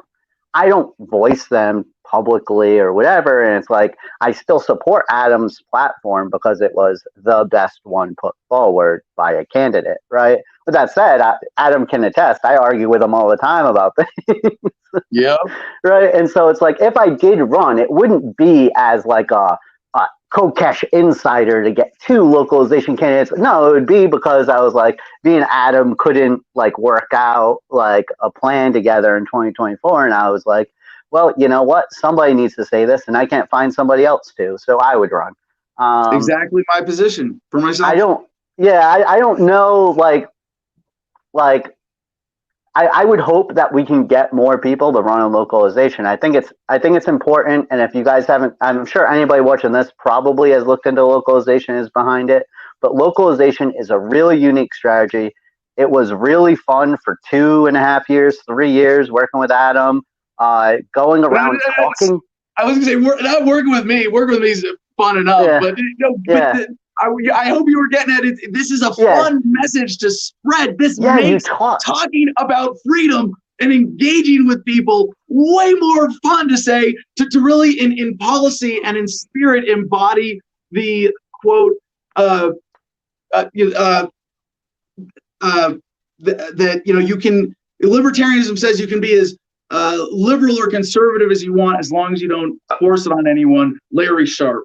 That is This is really the ultimate embodiment of that in a presidential campaign. Yeah, and so like honestly, I do believe that localization is the best strategy to move libertarianism forward, right? With that said, it's like, I hope that we can get other candidates that run and have different ideas, that have different concepts of how they would go about doing it. Maybe they don't do a bankruptcy procedure at all. Maybe they just start burning the White House on day one. I don't know. All right, Elijah, we're going to save this for the announcement interview when we're really ready to put rubber to the road for 2024. Let's get to the next question. What do you have for us here, Jim? Karim M. Maiz writes, question for Adam or Elijah: in terms of effective localization as a voluntarist, would it be helpful to work towards a functional minarchist framework first, work towards state level, then localization? I ask this because in terms of messaging, slowly weaning off the drug of statism might work better on most people than to go cold turkey. So first of all, that's a misunderstanding of localization. Localization is not going cold turkey. It is localizing government authority down to the political level by taking apart government collectives from the top down. So you get rid of the federal government, state governments, county governments, until governments become voluntary and community-based and not forced on anyone, and everyone has the right to secede on their own property. That's the vision. So again, saying you can be as liberal or as conservative as you want as long as you don't force it on anybody. Let's stop forcing it on people at this federal level, and you as a liberal or a conservative in a liberal or conservative state immediately get more of what you want. So this is, can you get the question back up? I want to make sure I'm addressing the crux of this, and I'll let Elijah take this too. Yeah. But the minarchist framework, both minarchists and anarchists are wrong. And I know there are going to be a lot of libertarians watching this interview. I'm going to piss all of them off right now, because libertarianism is better encapsulated by the ethical premises of self-ownership and the non-aggression principle, not any particular vision of government or social organization, just that whatever it is, it must be voluntary. And if you say, I'm an anarchist, we shouldn't have any government, or I'm a minarchist, government should just do this, either way, you're a central planner. And localization avoids all of that. And that's why it's so much more effective and fun as a message, because we're saying, oh, you can have as much government or as little government as you want, as long as you don't force it on anybody else. So I think I understand the question. What I would say is, it's like, yes, like it takes all kinds, right? So if you like a message, like me putting forth a message in one way might work to wake some people up in one area, whereas somebody else taking a message in a different strategy in another way might wake other people up that I couldn't have, right? So I'm an evangelist. I always look at it in terms of, well, who are we waking up? Like as soon as was it the Stefan Molyneux line? I don't know if he stole it from somebody, but to see the cage is to leave it, right? Yes. And that's my job. I feel like is just to get people out of the cage, right? Like so, like I'm actually kind of a terrible, and I'll ruin my own career here. I'm a terrible LP activist, right? Because like when anarchists tell me that they're not going to vote, like I'm just like, well, why am I going to even talk to you? You're already an anarchist. Like there's no reason for me. Like I look at the LP as a framework to bring people to voluntarism, right? Like I don't look at it like if I'm like petitioning or something in Philadelphia, which just happened a lot, by the way. Like I was petitioning to get ballot access in Pennsylvania and like the hood in Philadelphia, because that's what I do. I like to go to the hood because I don't know. That's where I feel comfortable. It's like I feel like I'm doing like actual evangelism there, you know, like so it's like I'm talking to people and they're like, nah, I'm not going to vote. Like the government's all corrupt. My job here is done. I don't have to talk that person into voting for the libertarian because it doesn't matter. He's already on my team, right? Like as long as somebody says I'm not voting because it doesn't matter, the government's corrupt and what I do like by voting isn't going to change anything. Well, yeah, that's you're basically a libertarian without knowing it. Is share the value that you see as a result of this as activism in long-term improving humanity and challenging the injustices of the state. Exactly. So whatever framework you can use that gives you a medium to talk to people in a meaningful way, I would say do it. If you don't feel comfortable talking to people about localization, don't do it. Talk to them about minarchy, right? Or talk to them about something else that you feel comfortable and you feel effective. If you're an issue advocate, if there's something in particular that motivates you, that you're passionate about, there's nothing wrong with sharing that either. I would just point out localization really overcomes all of these kind of hurdles that we seem to always have to clear over and over again, trying to get people to listen to this message in a way that really changes their paradigm. And I think Elijah would back me up on this compared to other activism. I've always felt most effective in the political realm using localization as the way to connect people with a deeper message through obvious practical policy that immediately improves everyone's life instead of, hey, I'm right about this issue and let me convince you why I'm right about this issue. And if you don't get my philosophy, that's your problem. You know, which and what I would say, a caricature, but that's representative of the challenges we face. And what I would say too is when Adam first told me like about his platform when I went to that event, like I thought it was stupid. I was like, this isn't going to work. Nobody's going to want this. And he was like, well, have you tried talking to people about it? And I was like, well, no. And then I tried talking to people about it. And I was like, wow, like people are really into this. Like it's really easy. So what I would say is if you haven't tried actually talking to people about localization, do it. And you will find that framing of the conversation is really amazing. That's why I believe it's the strategy to move the LP forward. It's not because even I think Adam's going to win. He's going to get 40% of the vote, and none of the Democrats or Republicans are going to try to cheat him out of the election or assassinate him or anything. You know, that's not why. It's because I'm an evangelist and I want to create new libertarians. And when I come to people with localization, it's the easiest way I know of creating a new libertarian. Right? And that's really the thing. And if we do that enough, we won't need to win the White House because it will just cease to exist eventually. If enough people say, nah, enough is enough, we'll ignore it. And then eventually we'll just stop paying taxes and all that, you know, like it'll just stop. We don't actually need to do this big, grand, like plan necessarily. If we do win, hell yeah, we'll do it. But like, you know, I don't think it will actually be necessary. If you're experiencing discomfort due to an election lasting more than 10 days between a red flavored status and a blue flavored status, ask your libertarian candidates about localization today. Anyway, thank you. All right, so good. I like that. Chris Hogg, Elijah would love if you could join my rally down in Annapolis this Sunday at 3, Libertarian at 18, and Free Julian Assange are my issues. So Elijah, you want to share a way for people, for Chris to get in touch with you? Yeah, I mean, I'm on Facebook. It's my name, pretty unique. You can also email me at, it's my first name, my middle name, is my name up for people? I got it. I'm going to send it to CJ right now in the Producers Club, and he's going to get it on screen for us. All right, cool. Yeah, so it's elijah.jon.gizzarelli@gmail.com. I'm sorry, it's like 30 characters. Well, he'll get it in the description in this video as well, but I just texted it or sent it from the Producers Club.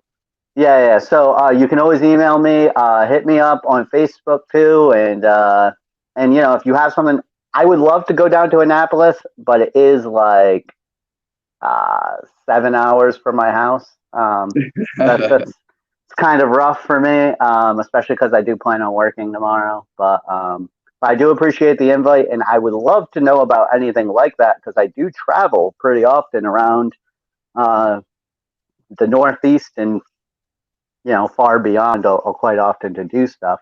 But usually it's kind of like in a row. It's not like one-off trips. Yeah. So if you do have a project that you want to work on or whatever, hit me up. I try to be as active as possible. And if I can help you, I will help you as long as I think that the project is worthwhile. All right. Next question from Empty Matter. Have you ever seen Joe super angry? I always see her smiling and everything. I'm not going to say I've seen her super angry. I've seen her perturbed. It is what it is. You're on a campaign trail. It's not pleasant. Especially Adam makes riding around in a bus look super easy, by the way. Like, people don't understand how difficult it is to actually travel around, even if you're staying in hotels, by the way. You get strung I'm out well really quick. Conditioned and of the right demographic and attitude. He's a Marine through and through. Easy. It's not easy. It is the not traveling, easy. no, I love it. I enjoy it for a lot of reasons. So, yes, I've seen her a little perturbed. I haven't seen her lose it or anything. So. All right. Well, Elijah, last question then. Is there anything else that you feel the need to share with our audience to make this feel like a complete AAR?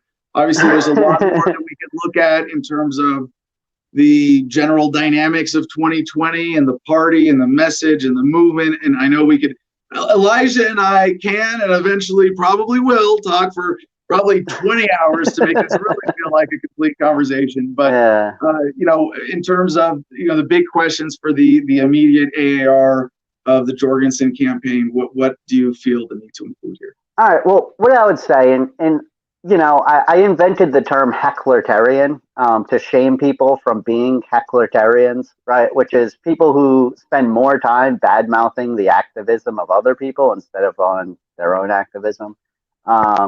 And they think that they're part of the conversation by complaining all the time, but really they're ruining the show for everybody else. And I do feel like we do have a problem with that in libertarian circles in general. And it's like, look, and we kind of touched on this earlier. It's like, you are the power, to quote Spike Cohen. Like, you can join the Libertarian Party and be a serious player in it with just a little bit of passion and a little bit of elbow grease. Like, you really can. It's a small pond, and you can become a big fish pretty quickly. We're really just looking for people to do work. And inside the Libertarian Party, people actually do the activism. It's not even like minarchists versus like anarchists or prags versus radicals. It's not really like that. It's literally just a group of people that actually do stuff, and then a whole lot of ornery people that don't do much, right? Like, that is really what it is. And the people that actually do stuff get along, even though we have extremely large differences in opinion on different philosophies. But we do the work and we recognize the fact that other people are contributing. So what I would say is, like, for like libertarian presidential candidates or any kind of candidate, right? As long as they're more libertarian than the people that they're running against, we should be pretty cool with that. Now, maybe you don't donate to their campaign, maybe you don't volunteer for their campaign, but to go out of your way to publicly talk smack about their campaign is just really weird. Since when have libertarians been the community that always criticizes the most libertarian person in every race? Like, that's literally what we've become, right? Like, and it's really weird. It's really weird. It's like, look, you don't have anything nice to say, don't say anything at all. And I'm not saying don't ever complain about a libertarian candidate. If a libertarian candidate is not being libertarian, or is even coming close to as bad as, the Republicans or Democrats that they're going against, by all means, speak up. But if they're way better than their opponents, and you're just talking smack about them, even in closed libertarian circles, you're talking smack to their donor base and their volunteer base. Like that really crushes a campaign. Like, just stop. Just ignore it. Like, for instance, I was really worried Jacob Hornberger would win. It's not that I don't like Jacob Hornberger as a person. I think he's a good person. I think that his messaging is terrible. I think that he makes libertarianism look bad, right? And it's not because he doesn't say the right things. It's he says it in a way that puts off a lot of people, in my opinion. Point out, if you agree with me, just to stay on this. Yeah. Well, don't cut me off on that cliffhanger there. Let me finish that sentence at least. I gotta say this about Hornberger, though. Yeah. You still would have supported him, right, if he was the nominee. And your criticism here is not about his ethics or his personality, but a very specific messaging choice that he has made in the way that he communicates the message. So what I would have done is I would have ignored his candidacy, right? I wouldn't have tried to spread him out, because if I'm spreading that message, I would be introducing people to libertarianism through Hornberger, and that prospect terrifies me, right? Like, I feel like he might turn those people off for their whole lives. I think that's unnecessarily harsh, but your point in terms of the implications is well taken, and your bigger point that you're making so here maybe is I'm not correct. It would do nothing to impede his effort, because he's still legitimately. Exactly. I wouldn't publicly talk smack about him. Every time he made a mistake, I wouldn't go out of my way to be like, you see, this is why we should have nominated X, Y, or Z. You know, like, that is completely counterproductive and really stupid if your goal is to spread libertarianism, right? If your goal isn't to spread libertarianism, then, I mean, that would explain a lot if that's what you're spending your time doing. But anyway, so that's my main thing, is just like, look, guys, don't be so toxic with people. If you don't agree with something, like Joe Jorgensen said or did, like, for instance, the Alan Dershowitz thing. Yeah, that was a mistake. They literally corrected it within 24 hours. Okay, I'm pretty sure Trump hired Alan Dershowitz like last year. And so it's like, yeah, so she mentions him in a list, and now you're like really upset, and you're spreading it around, telling everybody who didn't even know she ever put him in the list that the libertarian candidate put Alan Dershowitz in a list for the Supreme Court, which, by the way, didn't even make sense because he's like 85. But yeah, right. So it's like, was that a mistake? Yes. What was the problem? Is that we're the Libertarian Party. We don't have enough money to spend tons of money on people who do a bunch of research and when the LP puts out a. By the way, I think your hair is on your new microphone there, Elijah. Oh, is it hard to hear me? A little static from that. But yeah, no, it's worth pointing out that when an LP candidate releases a document like that, it's usually them and maybe their campaign manager gets to go over it, whereas the Republican Party and Democratic Party, with their $400 million annual budgets and billions for the presidential campaigns, have staff or layers of staff to develop those documents. And if you have two people, if you're taking a clerical error essentially as an excuse to criticize the candidate, you're exposing yourself as being here for the wrong reasons. And also, you're taking what you claim to dislike and propagating it, right? You're like, oh no, now people are going to think libertarians think this. And it's like, no, now they think that because you just told them about it. It doesn't make any sense. If you don't like something, you can complain about it, bring it up through proper channels. Email the campaign manager. Do something productive, not counterproductive. If it sounds like a saboteur and it smells like a saboteur. Exactly. Like, stop doing COINTELPRO's job for them. And so like and by the way, two people in their 60s thinking of Alan Dershowitz, think about how he made porn illegal in the United States. That's why they put him on the list. They don't think of, Jeffrey Epstein, stuff that happened like 2 years ago. They think of like a badass civil rights lawyer from the 80s, right? Like, that's what they think of. So it is what it is. Now you can say, well, they should have known. Well, maybe you should have donated more money so they could have hired somebody that knew. I don't know what to tell you. But they didn't know. And they corrected it. As soon as people brought it up to them, they were like, oh, yeah, we don't want that. And they changed it. That's fantastic. That's exactly what you should want from a candidate. All right, Elijah. I really just want to say thank you for all this time. You know, I know our audience is enjoying this, getting, you know, good feedback, and we're going to have Elijah on again. You know, I'm sure at some point to check in one way or another to catch up with his endeavors in activism, and hopefully around announcing the relaunch with Kokesh 2024 whenever we decide that that's strategically appropriate. Elijah, again, thank you so much for your time. Anything else you need to say to make this feel complete? No, man, just go out there and get involved in the Libertarian Party. It's way easier than you probably think, and you can do way more good than you probably think. We really just need people to do stuff. For as many people that get involved in the Libertarian Party, even just a fraction of those people actually do proactive stuff. So if you got ideas, you're like, the LP should do this, well, join the LP and do it. And that's my email address. There you go. Be one of those people who gets shit done for the Exactly. There is a Facebook page, the Get Shit Done Caucus. Yeah. So you don't hear about it very often because the people in it are too busy getting shit done. We literally, nobody posts on that page ever. All right, Elijah, thank you so much. All right, peace out. All right, everybody, that's our show. I hope you really enjoyed that, and that was worth going overtime for. I really did think it was. So just wrapping up really quickly, unless I see any other like urgent or critical comments on the screen, we're just going to wrap this up and say thank you to all of our producer club members for making the show what it is. Check out AdamVersusTheMan.com to join us on Patreon and buy your way in for $10 a month if you can't win membership on one of the contests we do here on the air a couple times a week at least. At AdamVersusTheMan.com, you can also check out our awesome merchandise selection that CJ put together. And if you're a producer club member, you get 15% off and free shipping. So check that out. But just anything you do to help spread the message, support the show to make it possible to do what we do, we greatly appreciate.